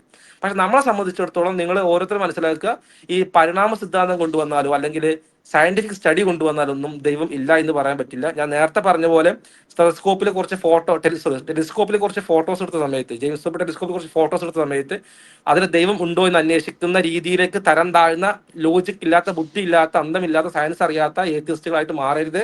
നിങ്ങൾ പഠിക്കുക, പഠനത്തിലൂടെ മുന്നോട്ട് പോവുക. Thank you. അത്ര പറയാനുള്ളൂ. ഒന്നും കൂടെ പറയാനുള്ളത്, നമ്മൾ പരിണാമത്തിനെതിരല്ല. പരിണാമം സംഭവിക്കാം, പരിണാമം സംഭവിക്കുന്നുണ്ട്. നമ്മുടെ മുമ്പിൽ പരിണാമം സംഭവിക്കുന്നു. ഇപ്പൊ കൊറോണ വൈറസിനൊക്കെ പരിണാമം സംഭവിക്കുന്നത് നമ്മൾ കണ്ടാണല്ലോ. നമ്മൾ അതിനെതിരല്ല. പക്ഷെ പരിണാമവാദം നിങ്ങൾ കൊടുന്ന് അതാണ് ആത്യന്തിക സത്യം എന്നും അതുകൊണ്ട് ദൈവം ഇല്ല എന്നും പറയുന്ന അതിനാണ് ഞങ്ങൾ വിമർശിക്കുന്നത്. അത് വിമർശിച്ചു കൊണ്ടേയിരിക്കും. കാരണം സയൻസ് എന്താണെന്നോ, സയൻസിലെ പഠനമാണ് പരിണാമവാദം. സയൻസിനെ ആ നിലക്ക് അംഗീകരിക്കുന്നു. അപ്പൊ അത് വെച്ചിട്ട് ആഡ് ചെയ്യാം. ഇപ്പൊ ഖുറാനിലെ ഇപ്പൊ ഫറോവയുടെ അടുത്ത്, ഫിറൗന്റെ അടുത്തേക്ക് മൂസ നബി അലൈഹി സ്വലാത്തു വസ്സലാം പോയ സമയത്ത് ഫിറൗൻ ചോദിക്കുന്നുണ്ട്, നിന്റെ റബ്ബ് ആരാണ്, നിന്റെ രക്ഷിതാവ് ആരാണ് മൂസ എന്ന് ചോദിക്കുന്നുണ്ട്. മൂസ നബി അലൈഹി സ്വലാത്തു വസ്സലാം തിരിച്ച് റിപ്ലൈ കൊടുക്കുന്നത് കാല റബ്ബുനല്ലദീ അഅതാ കുല്ല ശൈഇൻ ഖലഖഹു സുമ്മ ഹദാ, എല്ലാത്തിനെയും സൃഷ്ടിക്കുകയും അതിനെല്ലാം കൃത്യമായിട്ടുള്ള ഒരു വഴി കാണിച്ചു കൊടുക്കുകയും പ്രകൃതം നൽകുകയും ചെയ്തവനാരോ അവനാണ് എന്റെ രക്ഷിതാവ്. അതായത് തവളയെ സൃഷ്ടിച്ചവന്, പച്ച നിറത്തിലുള്ള പക്ഷിയെ സൃഷ്ടിച്ചവന്, പുൽച്ചാടി ഒരു ബ്ലാക്ക് കളർ പുൽച്ചാടി ഉണ്ടല്ലോ, കാപ്പി കളർ പുൽച്ചാടി, അത് ആ മണ്ണിൽ അഴിഞ്ഞു പോകുമ്പോൾ അത് പെട്ടെന്ന് കണ്ടുകൊണ്ട് കാണില്ല. അപ്പൊ അതിൻ്റെതായ പ്രകൃതി സൃഷ്ടിച്ചവന്. പച്ച കളർ പുൽച്ചാടിയെ പച്ച ഇരയുടെ മുകളിൽ ഇരിക്കുമ്പോൾ കാണാൻ സാധിക്കൂല, അതിന് പ്രൊട്ടക്റ്റീവായ രീതിയിൽ സൃഷ്ടിച്ചവന്. അത് ആന എന്ന് പറഞ്ഞ ജീവി, അതിന്റെ രീതിയിൽ സൃഷ്ടിച്ചവന്. ആനക്ക് എന്തില്ല, ആനക്ക് മറ്റേ വിയർപ്പ് ഗ്രന്ഥികളില്ല. നിങ്ങളൊന്ന് ആലോചിച്ച് നോക്കുക, അത്ര ടെമ്പറേച്ചർ കൂടിയൊരു ജീവിയാണ്, ഒരുപാട് ടെമ്പറേച്ചർ കൂടിയ ജീവിയാണ്. ഈ ആനയുടെ മുറം എന്ന് പറയുന്ന അവന്റെ ആനയുടെ മറ്റേ ചെവി ഇല്ലായിരുന്നെങ്കിൽ ടെമ്പറേച്ചർ കൺട്രോൾ ചെയ്യാൻ സാധിക്കില്ല. അപ്പൊ അമേസിങ്. അപ്പൊ അതിന് പകരം അള്ളാഹു അവിടെ ചെവി കൊടുത്തു. അതാണ് ഞങ്ങൾ വിശ്വസിക്കുന്നത്. ഓരോ ജീവിയെ സൃഷ്ടിക്കുകയും അതിന് കൃത്യമായിട്ടുള്ള ഘടന നിശ്ചയിക്കുകയും ചെയ്തവനാരോ അവനാണ് ഞങ്ങളുടെ രക്ഷിതാവ്. അതുകൊണ്ട് നിങ്ങൾ ഇതൊന്ന് പിടിച്ച് ഞങ്ങളുടെ നെഞ്ചത്തോട്ട് വന്നിട്ട് ഒന്നും വർക്ക് ചെയ്യില്ല, ഒന്നും വർക്ക്ഔട്ട് ആവില്ല എന്ന് പറയാണ്. Okay, thank you. ഓക്കെ, അസ്സലാമു അലൈക്കും.